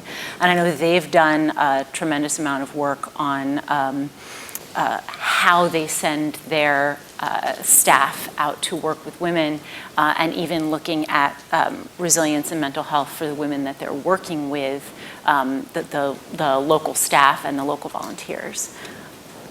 I'll say I really commend USAID. I've worked for USAID for a long time, off and on, and there's been incredible progress made in regards to the support to individuals going into these environments, from training on how to drive for security in these environments to first aid training. But I also really commend the staff care center that they've set up. It's 24 hours, 24/7 assistance to people who can call from anywhere in the world to reach someone, a psychologist that they can speak to provide assistance, to transition back. And it's even available to staff once they leave the agency. So if there's after effects, even 5 years down the road, you're still able to access that. So I really commend our agency on that. One of the best practices we've had in our office is we have a clinical social worker who is on staff and can see every day what the needs are of our team and can reach out to recognize when someone needs to be reached out to. She helps to train people on resilience and how to build your resiliency in these environments before you even go out, and helps to prep them when they come back and transition back. So those are just a few. It really has evolved. The field has gotten a lot better, but we can do more to continue to advocate and push for the fact that this should be the norm rather than the exception. Mm-hmm. Rusty and then Jim.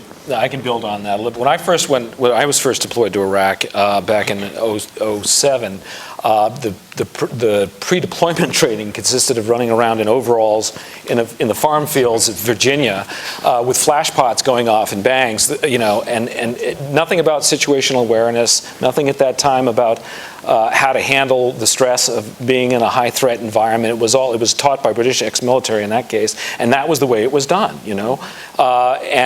which really was not helpful. Medical was helpful, but the rest of it I could have left behind. I think we have, as Stacia said, we've come a long way since then, in no small measure because as mental health experts in Washington, particularly, whom I've talked to about this issue, will tell you, we have a whole lot of civilians walking around right now with a lot of consequences, a lot of psychological and medical consequences, having served and been improperly prepared, improperly supported, and improperly during and then post-deployment. And she said, this particular counselor that we actually retained, the Institute retained for advice, said that she's still treating some of them very, very senior diplomats, USAID people, people from the NGO community who are still feeling the effects of that. So that's the impact. The Institute, actually with the help of Jim and Unity Resources Group, did an overhaul, a review about 2 years ago of the Institute's own preparedness, in which we discovered we had, frankly, a lot of these gaps. And that resulted in a complete refocus. And we also studied USAID and OTIs in particular, pre-deployment approaches, same with State Departments, and learned from those and established our own far more rigorous than we had processes and tools and means of supporting people both before, including in resilience, during, and after with counseling should they need it. And Jim and his team were particularly helpful from a governance standpoint, because it's not just the training, the individual instruction and all of that. There's a huge, which Jim can elaborate on, organizational responsibility for accountability. And such things as, for example, establishing a director who directly reports to the president of the organization, so that at the highest level you have responsibility and accountability for the risk management profile of the organization.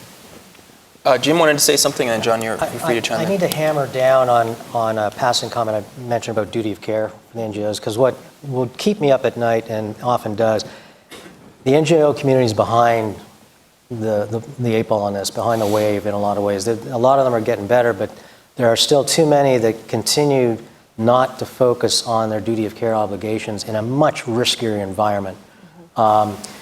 A lot of that responsibility is the senior leadership and the board of directors that often are not apprised thoroughly of the risks that their organizations are taking. It becomes a budgetary issue or something. And I think that is a glaring gap that needs to be filled sooner, especially as I mentioned before, we're increasing our aid, and state and others are increasing their reliance on us to implement the programs in much riskier environments. And to do that, if we accept that risk, then there's a fiduciary responsibility to do that. And a lot of NGOs still at the senior level still have not thought that through enough. And things like the NRC case is a huge wake-up call that the sustainability, the legal sustainability of their organization could be at severe risk if they're not seen to be doing everything reasonable to look after their staff. So to me, that's one of the reasons why INSA is developing the training programs to be part of that. So I think that is a huge gap for us. Did you want to chime in? Yeah, I had a good news story that at the moment is a bad news story, but I'm going to say it because it could be a good news story. Okay. With some work. Take what we can get. So for many years, the State Department has had a 1-week-long course called FACT, Foreign Affairs Counter Threat Course. They're about, I believe when the Deputy Secretary referred to improved training, they're about to take what was a course for people going to certain high-threat posts and now turn it into something that everybody does as a routine part of their career at State, which is a great move, really wise. But FACT was built around the premise that you were assigned to an embassy with a functioning security program and a set of protocols and procedures in place, and it was designed to help you get yourself out of a bad situation and get back into that safe environment. Between 2009 and 2012, my office spent a lot of time talking about, well wait a minute, what about when you're not in an embassy environment with a proper security program? And we sat down with Diplomatic Security. We had a big ton of money at the time, and we designed a 3-week version of this course. And we basically tripled everything. So instead of learning how to do evasive driving on a tarmac in a Crown Victoria, we did it off-road in a fully armored Suburban in a convoy. So to take everything and ramp up the level of complexity of it. The best part of the course, the highest value, was that we lifted bodily a 3-day diplomatic security training course on mission planning. That is the same course they teach their own special agents. The value we found in this was in our work abroad, we could walk into the regional security officer's office and say, I want to go out here. I know it seems a little risky. I've done my risk analysis of it. I've done my mission analysis of it. I've come up with my primary plan, alternate, contingency, use all the same language he would have used talking to his own security officers. And he could say, oh, okay, you've thought this through. And maybe I'm not going to support it anyway, but at least I see that you've put some consideration into it. There were missions in Kyrgyzstan and southern Sudan that we could only run with people who graduated this course because those are the only people security officers would trust to come out and conduct those missions. We ran out of money in 2012. And security courses are insanely expensive because you got fuel and you got cars crashing into each other and all kinds of expendable things. But the biggest problem wasn't the money. We could have scrounged up the money. The biggest problem goes back to that culture thing I mentioned earlier, in that while diplomatic security liked the course and valued the course, they weren't willing to attach a licensure to it. They weren't willing to say, because you have taken this course, it is presumed you can be trusted to do A, B, C, and D. And therefore, unless the RSO says otherwise, assume that you can do those things. And as my boss at the time put it when he decided almost tearfully to kill the program, I can't spend this much money on a maybe. It's either you take the consular course, you're qualified to give out a visa. You take the general services course, you're qualified to sign a contract for the government. If I'm not allowed, if I'm not given license to do certain things, I can't justify the cost. Now, the good news is, so this is the bad news, this course no longer exists. We're back to the pre-era. But the good news is, this is a policy change that could be made relatively easily. It wouldn't take a whole lot of work. A couple of memos would get it done. The challenge is just, do people want to take that on? How important in these environments is individual leadership? Who's setting the tone? How decisive is that? Can anybody speak to that? And again, case studies of this are great, but I don't want to put anyone on the spot, but illustrations are really helpful. You responded to that, Rebecca, so I'll give you the floor. Yeah, this is actually one of the big things that I wanted to say, and this is actually an area where we can really create cultural change, and we don't have, I think, some of the obstacles that we have when we think about risk writ large. And I also want to flag, because I know Siddharth is here, so everybody find him afterward and ask him more about this.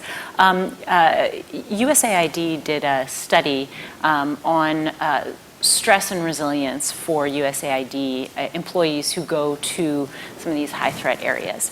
And one of the things they found that I found really fascinating, but again, those of us who've done the work know that it's true. One of the things that was the biggest source of stress, it's not the bombs going off and the threat of loss of life. It is that combined with management and leadership issues. So when it is a life and death situation and you are dealing with the bureaucracy and the bureaucracy is acting like it's a normal day, that dissonance, that cognitive dissonance is extremely taxing. So one of the things that we can do is really to work with management, and this is an area where OTI in particular really excels, is working with management to get better about managing in high-risk, high-threat areas. What does the bureaucracy look like and how does it function?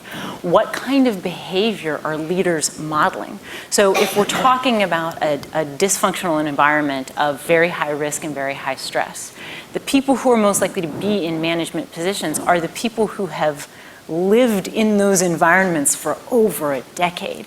So if going for 1 year to a place like Afghanistan, it is an experience that will stay with you for a decade. Now imagine if you've spent your entire professional career in high threat areas, which a lot of people have.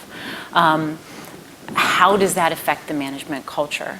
So in the field, management has a lot to do with making smart decisions about risk and not being cowboys. And if you came of age professionally in a time of a cowboy culture, how are you rethinking that with your employees, as opposed to if your patterns are smart risk, what are you conveying to your employees? But also leadership back in Washington, are we conveying that we understand why risk is taken and how, and are we equally allowing people to go out and do their jobs and also holding them to account when they take unnecessary risks, when they do things that are really beyond the pale? I'm going to differentiate a little bit between management and leadership. I mean, you mentioned leadership. To me, it is absolutely critical you have good leadership on the ground. And you can have good management, but you also need leadership. You're operating, the NGO community often operates without the infrastructure and support of a lot of what you have here. And so the individuals that are responsible for the safety and health of their employees, both local and their expat staff, that's something that needs to be taken much more seriously instead of just throwing a body at it, which often happens, short notice, opportunity, who's around, okay, in it goes. It cannot be emphasized that you need absolutely strong leadership that is not micromanaged from headquarters. Security situations, the risk changes so quickly on the ground in the field, you can't rely on headquarters to try and micromanage that on your behalf in the field. When I was in Iraq as country director for 04 to 06, running a large NGO, I'd never dealt with trying to deal with the assassination of some of my staff. You don't train you that. I'm not in the military. I've never been in the military. How do you train for that? It's very, very difficult. And so you really need, I had a great senior leadership team. You really have to draw upon that for those unexpected experiences that are going to happen to you in the field. I'd just add to that. I think, we're working in very difficult environments, trying to do a lot of very challenging things. And to not be present when trying to lead your team through that, to not be able to be physically present and look someone in the eye so they can understand where you're coming from and that you have their back. I mean, 80% of communication, some people say as much as 80%, is body language. And I think it's absolutely critical that when we work with our NGO partners and our local partners on the ground, that I can sit in front of them and say, we're in this together to try to solve this challenge. And they can see that I credibly mean it. And I can read also, do they credibly mean that, what they're saying in terms of how we're going to work together? It's invaluable. And I remember when my family was wondering why I was staying out in Pakistan when I still had threats on me. I was like, I have to be present. My team is doing very difficult, challenging things. And what kind of message am I sending as a leader if I'm going to lock myself behind a door or just pick up and leave? We all are here because we want to make changes and differences. And that physical presence of rallying your team and letting them see not just that you care, but also what do you mean? What are we trying to do together? Giving them immediate feedback. These environments change every day sometimes. And so being able to sit down and really say, well, yesterday we were going to do X, but the world has now changed. So now we need to do Y. How are we going to do that together? It's just, you can do it over the phone. Some places you can't for security reasons, but it's just simply not the same as being able to communicate face-to-face with individuals. You don't all have to weigh in, but if you guys have comments you want to add. Well, just having... Sure. Yeah. No, go ahead. Well, just having myself witnessed, superb leadership in these high-threat, high-stress environments, and really bad leadership, the impact on morale, on mission. It is, I would say, leadership in those environments is a major point of success or failure.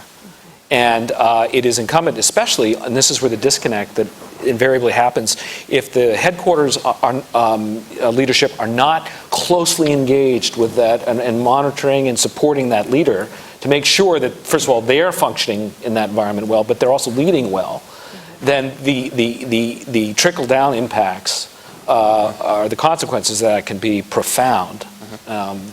So I think that was one of the more salient points that came out of our committee roundtable discussions is how to properly prepare and support leaders in these places because of their criticality to mission and safety and security of the staff that are put in those places. Yeah, I mean, it's not just an important thing, it's probably the thing. I'll give a bad example and follow it up with a good one. A bad one, when I first went to Afghanistan in 04 as a PRT officer, PRTs were brand new. There was very little doctrine to guide what we were supposed to do. It was just sort of go out and do good things. Our deputy chief of mission, when I first arrived, I got a courtesy call, sit down with him. His entire career experience to that date, 20, 25 years in the Foreign Service, had been relating to Korea and Japan. And somebody had told him, hey, it'd be a career-enhancing move for you to go out to Afghanistan and be the DCM in Kabul. Well, long story short, it was not a career-enhancing move for him. But his guidance to me as I was getting ready to go out to this PRT was now, hey, don't try to be a player out there. And when you're already acting without a whole lot of guidance on what you're supposed to be doing, that's not constructive. And all I remember thinking walking out of the room is, I'm not going to get killed in this place having not been a player there. That's not going to look good on the tombstone. So I spent most of the rest of the year trying to have to work around that problem, and it went okay in the end. But to contrast that with one of the best leaders I've worked with in this field, Robert Ford, former ambassador to Syria, inspires near cult-like devotion in the people who have served under him. And I came under his wing relatively lately. I'm not a career Middle Eastern person. I'm not even a Foreign Service officer. My bureau was coming in to help run some programs to support the opposition. And he just, the day we showed up to the first staff meeting, he said, thank God, in NEA we've all developed our career getting along with terrible regimes. I don't really know how to subvert one. So if you guys have any ideas on that, really glad to have you on the team. And that kind of, the way he was able to foster that kind of inclusiveness immediately for a group of people who were coming in who barely spoke Arabic was really gratifying to see. And he fostered that throughout his tenure running Syria affairs. I think you may have missed an opportunity to tell him in the prior anecdote, don't hate the player, hate the game. Might have been a suitable answer. Sorry. I don't think that was in the lexicon. Yeah, that's not in the diplomatic handbook, is it? Okay.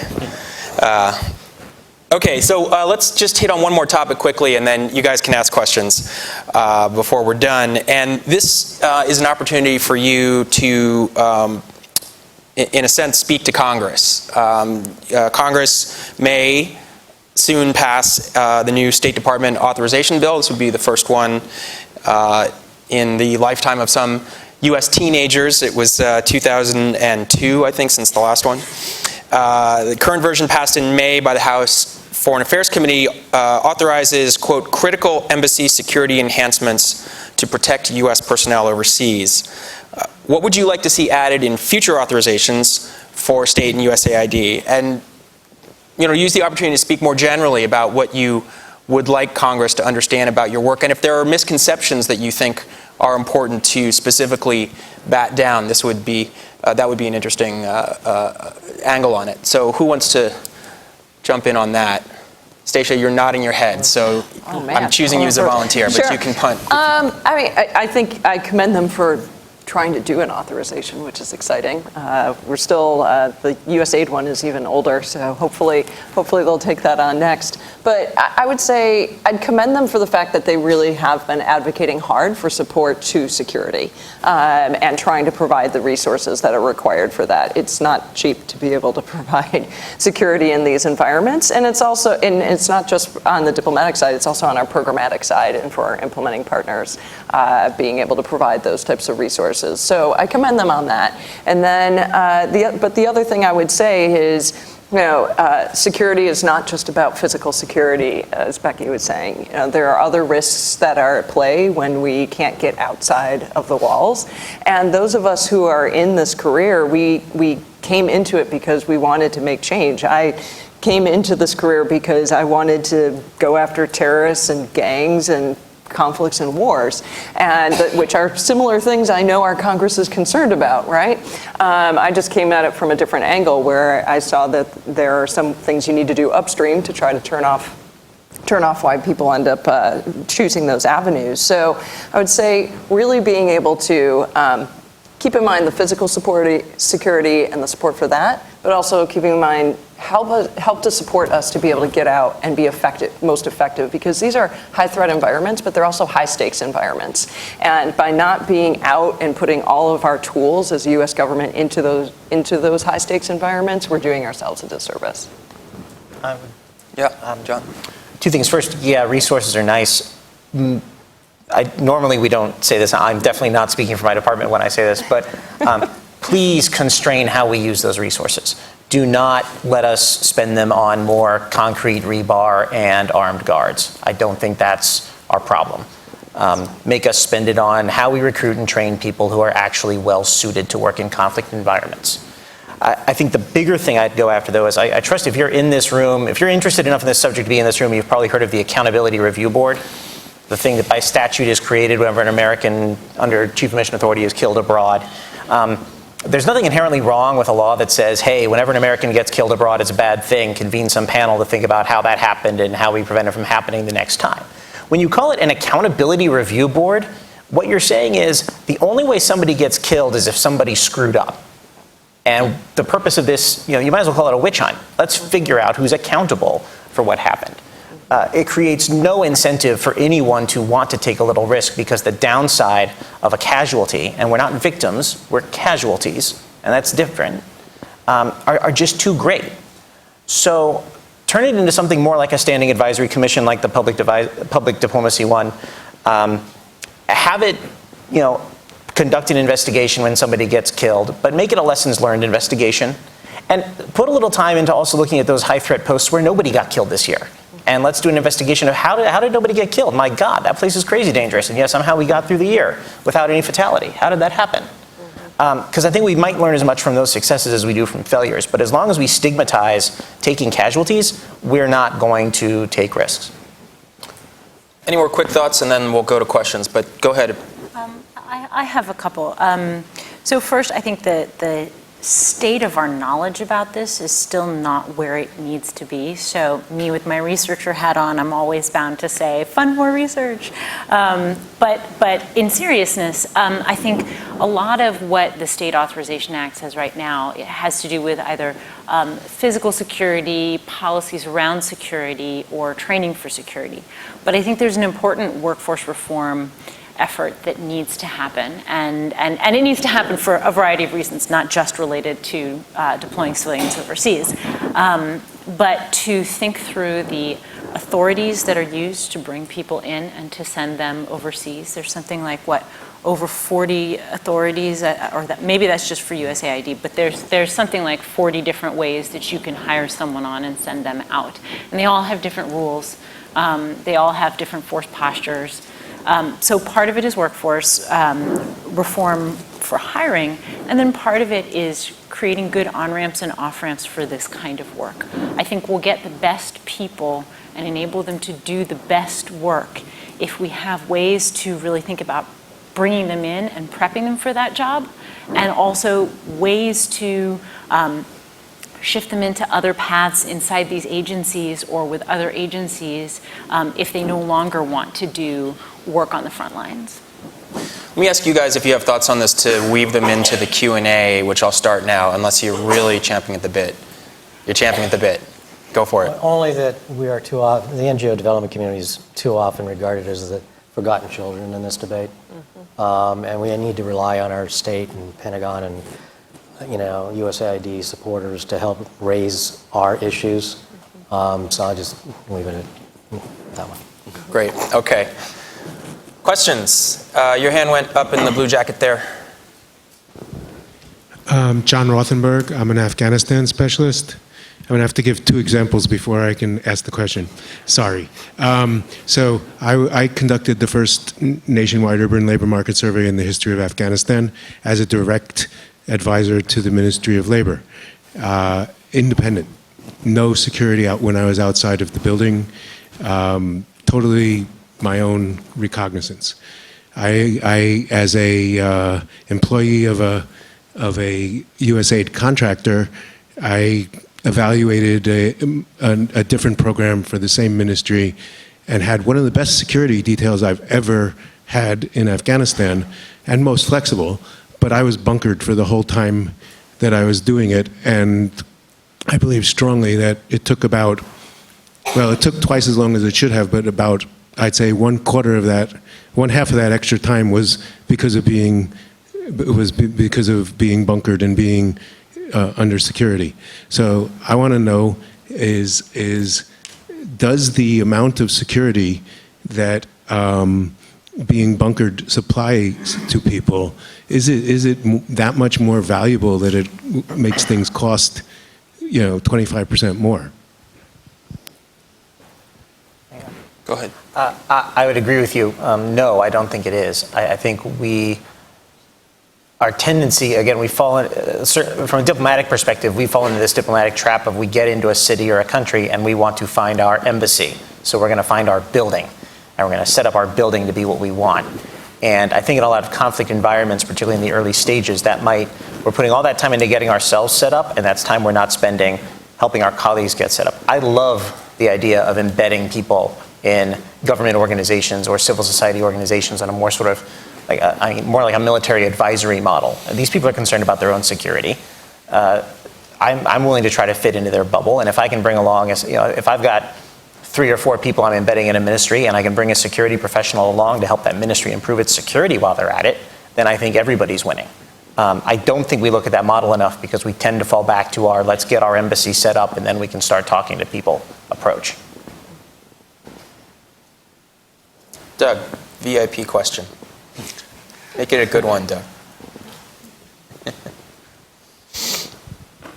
It's not a VIP question, but I just wanted to say that the points that Stacia had made about why people go into this field that Rebecca mentioned about the balancing between mission and risk, and particularly, John, this last point that you made about the overreaction in terms of risk back here are all points that were made by virtually everybody, virtually every one of the 60 people who participated in the focus groups from all over government, and particularly on the Hill, particularly the Democratic and Republican staffers on the Hill who know this, who know back here that the reaction when someone loses their life who's on the front line, is a frontline civilian, is not to look at what the mission has been, but instead to react violently that we need to spend more on concrete and more on barbed wire. So I have both a question and a recommendation for you, which is both the same thing. How do you get this message that you're conveying here more publicly, both to members of Congress whose staffers agree with you privately, and into the public through people like Mike Crowley and others in terms of writing about this? The recommendation being you all are in perfect positions to help do that exactly, and conveying your kinds of experience and being able to say, we're in this for this reason, that perhaps something like Benghazi, which has been a complete travesty of a discussion, some of these themes which are so relevant to it can be expressed. Who wants to take that?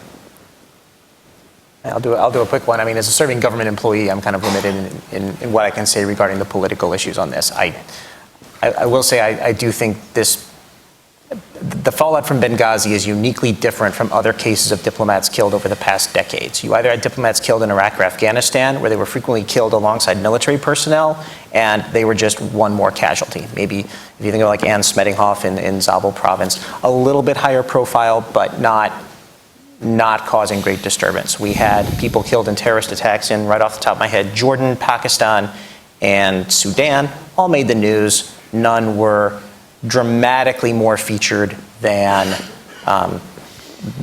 military casualties will be. Benghazi, we had a compound overrun. That wasn't unprecedented. I believe the Cairo compound was overrun the same week by protesters, but everyone was in the safe haven. Nobody got killed. You had an ambassador, not just a regular serving diplomat, killed. And you have a Secretary of State who's going to run for president. And that I think that's a very unique situation that came together all at once. I'd like to think that's not going to be... And it was 2 months before a presidential election. And 2 months before a presidential election. That really poured fuel on the fire. Yeah. So, that's a terrible nexus of things to come together at once, and hopefully we don't have more casualties, but we will, and hopefully they won't come in that same critical nexus. And hopefully they'll happen after January 20th of next year. I think, just very quickly, one of the things that I've learned, and outside of my work, I co-lead something called the Frontline Civilians Initiative, which is part of the Truman Project. And one of the things that we've learned is that narrative is the way to make this real for the American people. So telling individual stories that make a point is how you get this across to the American people. But how you get it across to the American people and how you get it across to policymakers can be can be very different things. And I don't think that we know with that. My instinct is to say, look for evidence-based ways to resolve these issues. If we can say, the empirical evidence shows this is the best way to get this result that we need. And that's why I started out by encouraging people to really try to find ways to make visible and to quantify the impact of over-securitization. Because it's only through doing that we can have a conversation about the right ways to do this that's not political. Because we're talking about something that is inherently so easily politicized.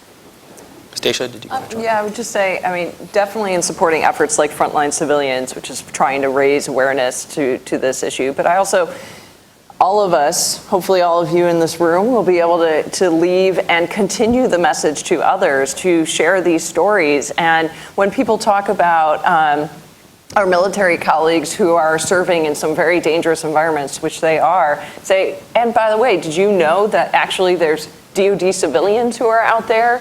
There's State Department officials, there's USAID officials. There's many people who serve in these environments that are putting themselves at risk to be able to serve our country.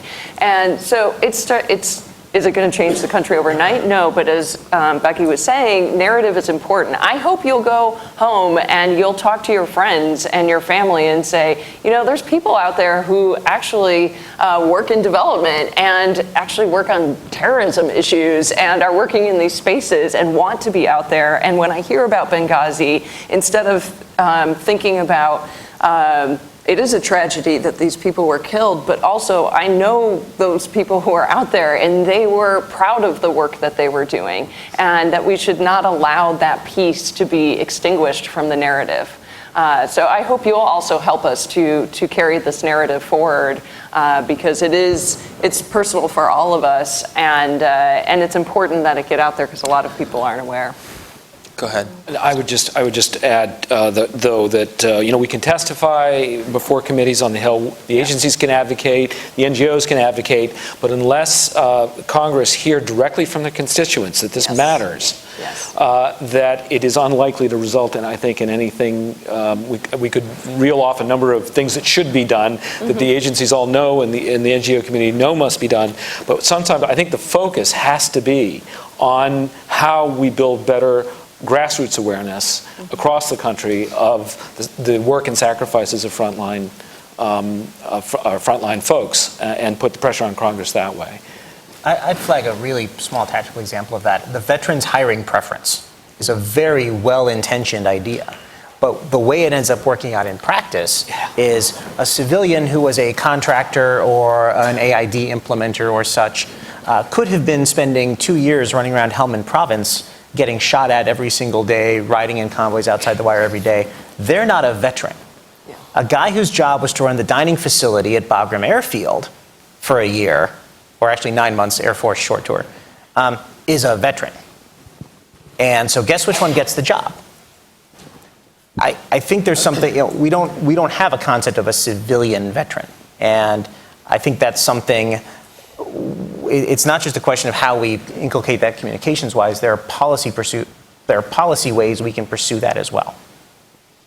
I'll just chip in 2 quick cents, and then we'll go to the next question, which is, you're right that Benghazi was unique in many ways in terms of how the media talks about this, Doug. You guys have a problem, and I'm part of the machine and maybe part of the problem, but the press is looking for stories that are like other stories that everyone already knows. So there is, I think, now a hair trigger to find. I'm not saying this is how I think about it or try to think about it, but I think it's pretty safe to say people are looking for the next Benghazi. Benghazi was a hot story. There were books, there were movies, web traffic off the charts. And so unfortunately, I think that's probably how a lot of the media is thinking about this subject, and there has probably been, people probably now think that there should be basically no risk tolerance. And if something goes wrong, it's nothing like how we think about a military operation. And so part of the reason I think you're all here is because you know this and you're trying to do something about it. But just to chime in from my seat inside the beast, and I would underscore, though I'm not really here to give advice or advocate, but just as a general principle, narrative is really powerful. It's hard to get people to read an analytical policy story. And if you have human beings doing extraordinary things in unexpected places and unexpected things, the man bites dog, and I can't think of a great example off the top of my head. I think you guys know all this, but I just thought I would chime in for a moment, and we'll take another question here. Actually, I think we've had all male questioners, so I'm going to bump you for a moment for the woman in the flowered jacket. Thank you. I'm Veronica Cartier, Independent International Conflict Management Initiative. listening to all of you, it is obvious that there is a gap to fill. And you have mentioned about education or training. And I think Americans have to take this balancing the risk and the mission is into the next level. And I wonder if it's security intelligence, including cybercrime training, it's required for the frontline management and leadership. And so, to overcome bureaucracy, everybody become a security intelligence. It's just like in a summit of different conflict countries, everybody required to be soldiers. For that concept, I was thinking that probably Americans should do. Take it to the next level. Everybody become a security intelligence, aware of the cybercrime and how to overcome communication and to become confident. Thank you so much. Anybody want to react? Just on the intelligence side, with what's going on, things have evolved so dramatically with big data analysis on threats and everything else. Most of us, but including the NGO development community, if we had a budget for this, we'll go well beyond the standard old security audits or threat assessments that people do and really dig deep and peel the onion back on accessing technology to base our security posture on our threat in a much more robust way. I'm hoping it's coming, and I hope the costs come down, but and cyber is another key issue that a lot in the NGO and development community are very acutely aware of a problem. Not necessarily cyber crime, but cyber espionage, terrorism, everything.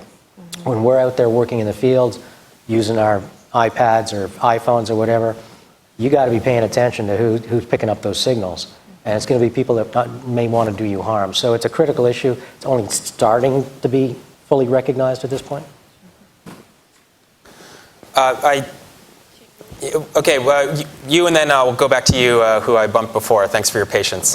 Hi, thank you. Actually, I don't really have a question, so sorry. I just didn't there. I wanted people to know, and this is the perfect, obviously, environment, that my name is Ellen Milner, and I am at the State Department. I'm actually the Chief of Deployment Stress Management Program. And I don't know if people are aware of our program, and it's totally what we're talking about. The program is specifically for people, foreign service officers who are going overseas to a high threat post. We do presentations at the familiarization classes. We meet with people when they come back from post. We offer services to families, while their loved ones are overseas. So my two colleagues are here, and I just felt it's important because mental health, of course, is, and we're social workers, is one of the most important things. We talk about resilience all the time. I mean, they really are going into, not only the danger part, but being away from family, being, away from whatever's familiar, being locked. Some people have told us it feels like a prison.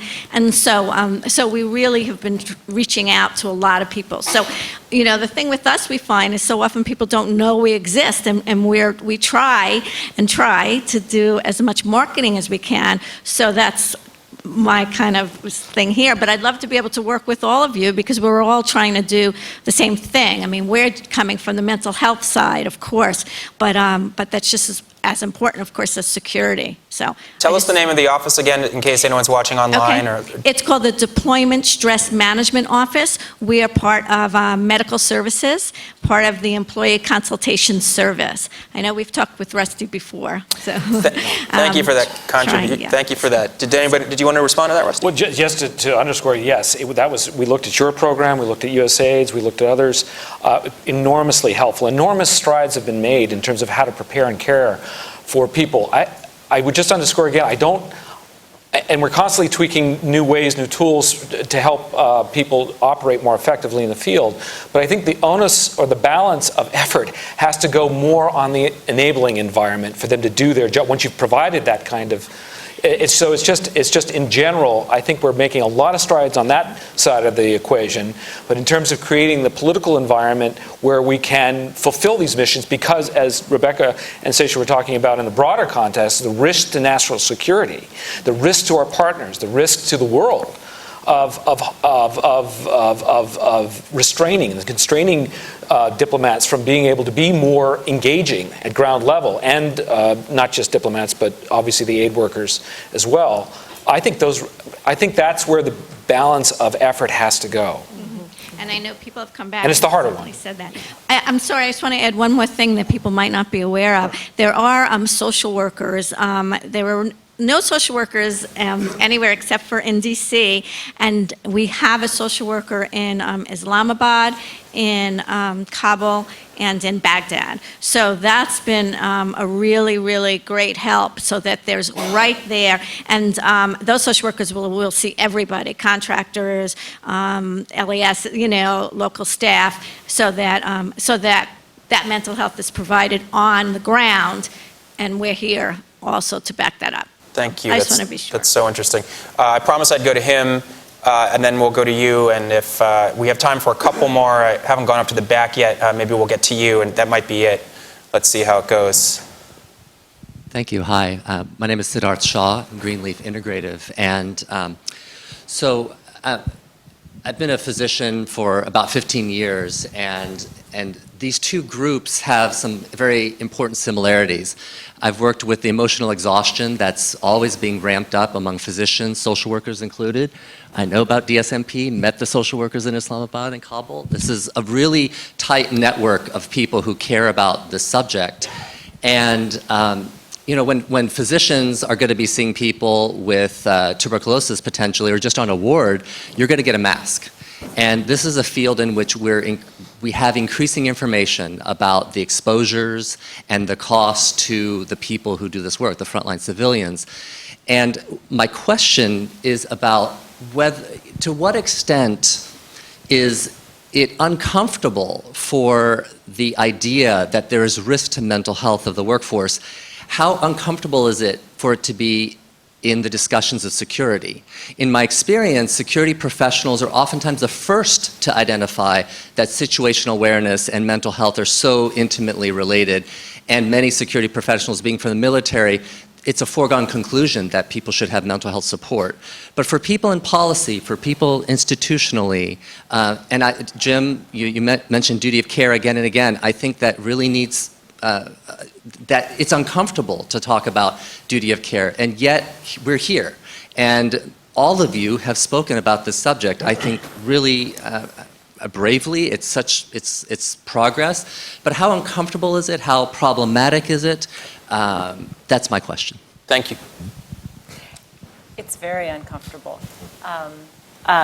Personally and culturally. So first of all, Siddharth it's his organization that wrote the USAID Stress and Resilience Report. So I encourage all of you guys, now you know who he is, to find him and talk to him. So I'm going to, so it's very uncomfortable even just personally. So I wrote last year an op-ed for the LA Times about some of my own experiences being deployed and coming home. And it was a thing that I wrote because it was World PTSD Awareness Day, and because frontline civilians, we really needed to get kind of this message out there that this is a thing that happens to civilians too. And so I wrote it at 2 o'clock in the morning, and was sort of on autopilot when I wrote it, and I sent it off, and it got edited, and then it was in print, and I started getting emails from friends saying, "You're so brave."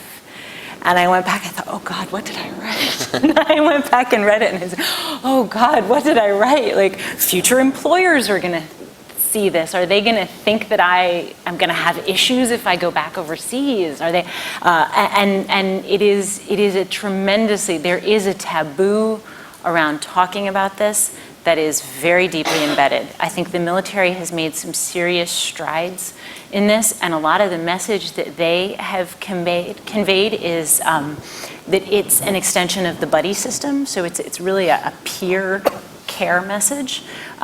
So when you go through basic training, you'll have a battle buddy, and you always need to know where the battle buddy is, and that person is your responsibility. And they've extended that into a mental health context. But the battle buddy metaphor transfers less well to a civilian context. I don't have a battle buddy when I'm deployed. And it's a culture, it's got its own sort of cowboy culture. When you look at journalists, for example, the journalists who take the biggest risks are lionized for the risks that they've taken. And that's analogous in a variety of different fields. Wow, you're really tough. You went and interviewed the Taliban or what have you. And so we have to figure out a way to decouple the cowboy culture that says I'm always okay, even if it's obvious that you're not okay, from the ability to do the work and the professionalism. So I would just add, I think there's an important gender dynamic behind that also. So you have men who don't want to speak up that there's an issue because they're supposed to be like strong, and they go into war zones and are big and bad and whatnot. And then you have women who can't speak up because then you're being a woman, right? You're just soft because you're a woman. And so you don't want to speak up because you don't want people to see you as weak. And so you have this double duty of both sides not really being able to come out for different reasons on how they're feeling. So again, it's really important for leadership. I mean, we will actively, I call staff from the field and I'm like, how are you doing today? It is very stressful, the fact that you're dealing with this. Let me tell you about how I felt when I've been in this environment, right? And just being very proactive in creating open spaces for us as leaders to talk about what's happened with our own experiences so that people feel comfortable speaking up to us and making it more the norm rather than the exception. Excellent point, Jim. If you want to make a quick thought, and I think we'll have time for one last one. I apologize to others. Yeah, the NGO development community is woefully behind on appreciating the need for mental health and in these situations. It could come down to costs, et cetera, and a lot of it's leadership. I'll give you just two quick examples to finish off. I'm not trained as a mental health professional whatsoever. When I was country director in Iraq for this NGO, I did try to pay as much attention as I could to the mental capability of all my staff, local and national, and local and expats. And one day I got reports that one of my program officers, expat, walked out of the compound because he wanted an ice cream cone. And this is in the red zone in Baghdad. It was a very dangerous time.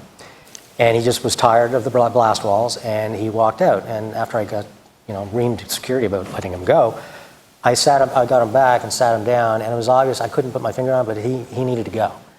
And so the expense of doing that, in arranging a special convoy to the BIOP, getting him on the plane, and then talking to headquarters, say, I'm sending somebody back. Please tell me you've got something back at headquarters that you can give him. There's nothing. There's nothing. You had another one of my expats, I noticed starting wearing, he had purchased a what he thought was a good armored vest. I mean, we'd spent a lot of money on getting really good armored vest. And it could maybe stop a BB gun, that's about it. But he was sleeping in it, and he was walking around our very secure compound in it on a regular basis, and had the windows closed everywhere, even when you need those tell signs, and not enough senior staff, country directors, others, are trained. You're not going to have health professionals in your compounds like this in the NGO development community. So part of this I'd love to see is more appreciation and training for senior program staff and leadership in the NGO development community. They can at least pay attention to some of these tell signs before it's too late. Okay. Very, very quick comment, just 2 seconds. Very just quick. to say that also how we talk about this care, if you're calling it trauma counseling or trauma and resilience, it kind of connotes that, okay, you're traumatized, and that is where it ends.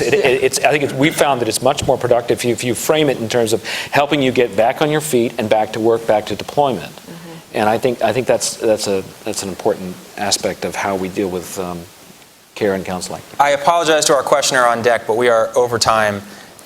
So I think we need to wrap it up. Clearly, there is a lot to discuss, and we could go on but I want to be respectful of everyone's time and the schedule. So I apologize to you, sir, and I thank all of you, Becky, Jim, Stacia, Rusty, and John, for a great panel. It was my honor to moderate it, and thanks so much.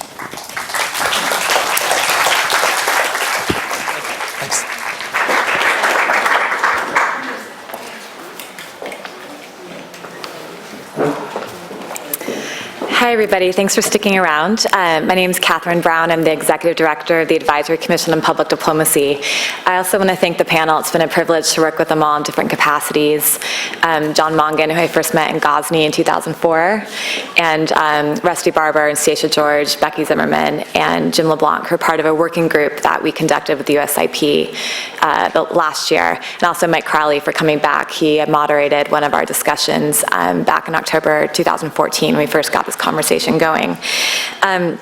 My colleague Chris Hensman and I have been fortunate enough to work with Doug Wilson the last few years. We've also had the honor of working with the Truman Project on this initiative, and I'm very honored now to introduce my good friend Mike Breen. Mike is the president and CEO of the Truman Center and the Truman National Security Project. He leads a nationwide community that was created after 9/11 of more than 1,500 veterans, policy experts, and frontline civilians who work together to ensure that our defense, diplomacy, and development communities work together to advance our national security. Prior to this, Mike led soldiers in combat in Iraq and Afghanistan, and he served in his service as a U.S. Army officer, and he attended Yale Law School and served in office of the White House Counsel. It's been an honor to work with you, Mike, and also with Carrie Kramer and the Frontline Civilians Initiative led by Angelique Young and Becky Zimmerman, who you just heard from. So, Mike, thank you, and I'd like to welcome you to the stage.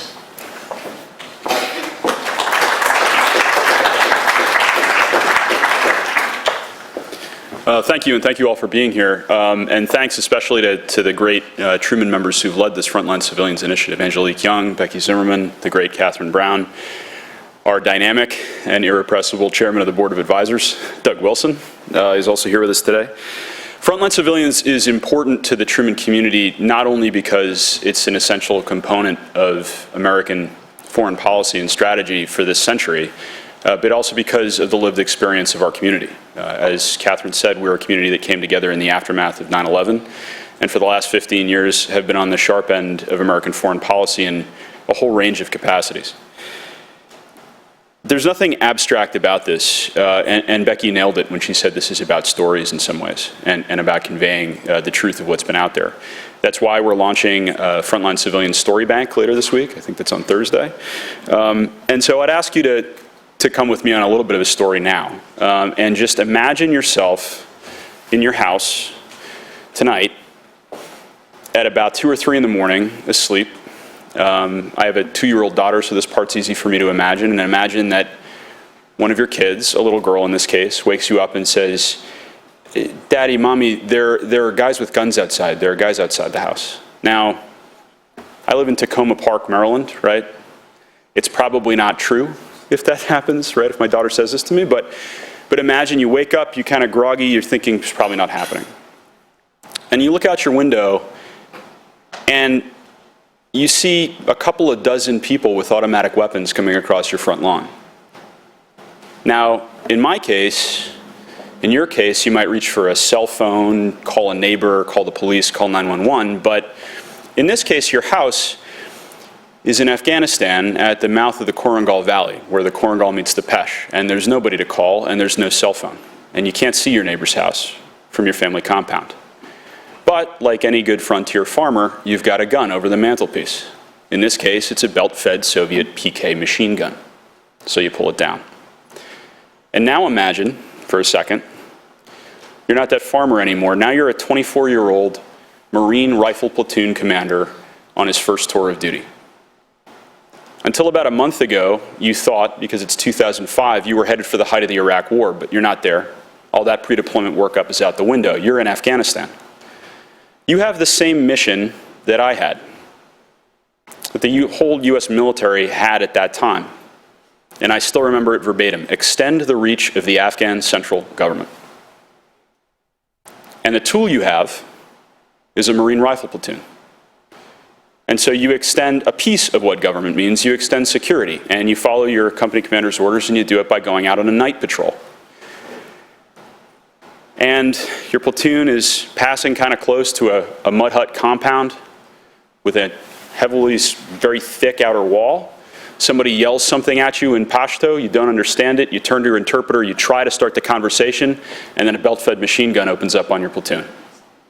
So you do what you've been trained to do. You hit the dirt, you execute a battle drill, you return overwhelming fire, and you isolate the compound. You could assault it, but instead of doing that, you don't want to risk the casualties. So you make a very defensible call, you pick up the radio, and you ask for a 2,000-pound JDAM. I was a lot luckier in Afghanistan than that Marine commander. When I went out, I usually had in my Humvee myself, a fellow paratrooper, a State Department Foreign Service officer who spoke Pashto, who knew the area, and a contractor through USAID. But they were two of the only 4 frontline civilians in Kunar province at the time. That mission, extend the reach of the central government, that's not a mission for a military, that's a mission for a nation. And the face of America is so much more than the best military in the world. What we have to offer the world is so much more than security, no matter how well provided. And we are blessed as a nation that we have men and women, civilians, who are willing to stand up and walk those same hills. Not only in conflict zones, but in the places where conflict looms, the places we hope never to have to send a Marine Rifle platoon. What they need, what we all need them to have, are the resources, the training, the support, the responsible mission-oriented risk management, the recognition that comes with doing a dangerous job that our country desperately needs done. Well, it turns out that family got lucky that night. That Marine officer got lucky that night. Sun came up before the B-52 came on station.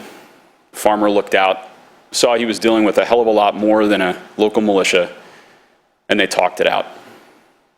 But all that stands between a 24-year-old Marine and a decision that will haunt him for the rest of his life, and all that stands between an Afghan family and an all too common tragedy, has to be more than the grace of a well-timed sunrise.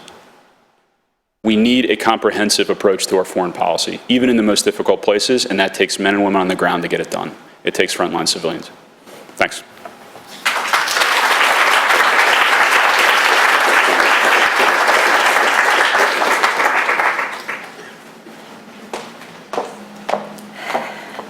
Thanks so much, Mike, for that. And to close us out, I just want to first, this is the last event I will do in my job, and I want to take a second to thank our commission members who lead and guide the Advisory Commission on Public Diplomacy. Our chairman, Sim Farrar, who could not be here, Bill Hibble, our vice chair, Ambassador Penny Peacock, who was here a little bit earlier, and our new member, Georgette Mossbacher, and Ann Wedner, who's here and going to help close us out.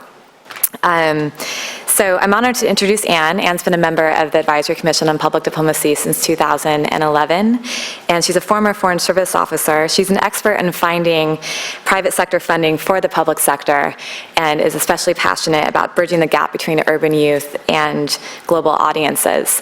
She's been very critical to this initiative from the beginning, working with who we hope will be our newest member, Doug Wilson, hopefully will be confirmed soon. And she's worked with us from the very beginning of this project. So Ann, I'd like to welcome you to the stage and thank you for being here.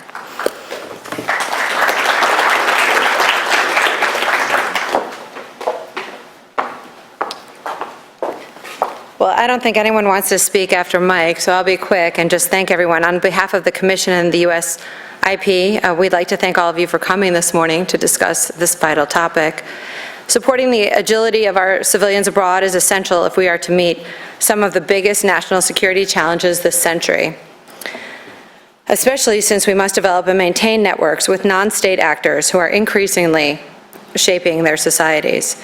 We have been fortunate to work with USIP over the past 2 years to determine ways to better prepare and care for civilians before, during, and after their deployments to high-threat environments. I'd personally like to thank Nancy Lindberg and Linwood Ham for their diligent work and attention to this issue. We'd also like to thank Deputy Secretary Higginbottom for her leadership on creating a new, more agile path towards civilians working in these spaces. Our panel of frontline civilians who have sacrificed so much in the past 15 years. We'd like to thank Mike Crowley for moderating the discussion, and Mike Breen, of course, for his leadership at the Truman Project and ensuring that a network of frontline civilians continues to push for reforms. And most of all, to Doug Wilson for initiating and working with us on this project for the last 2 years. I'd also personally like to take a minute and just, it's not in my notes, thank Catherine Brown, whose leadership has been unreal for the Commission and really brought us a new place in many of these discussions where we hadn't had before. I'm going to miss Catherine so much. I think we're all going to miss her. I know she's going to still be deeply involved in this space, but she's built a team and done things that I think are absolutely extraordinary, and I know that Congress and the White House are very, very pleased with her contributions, and I hope stated the others are too. So we can take a moment and applaud Catherine. So thank you all for coming and have a great afternoon.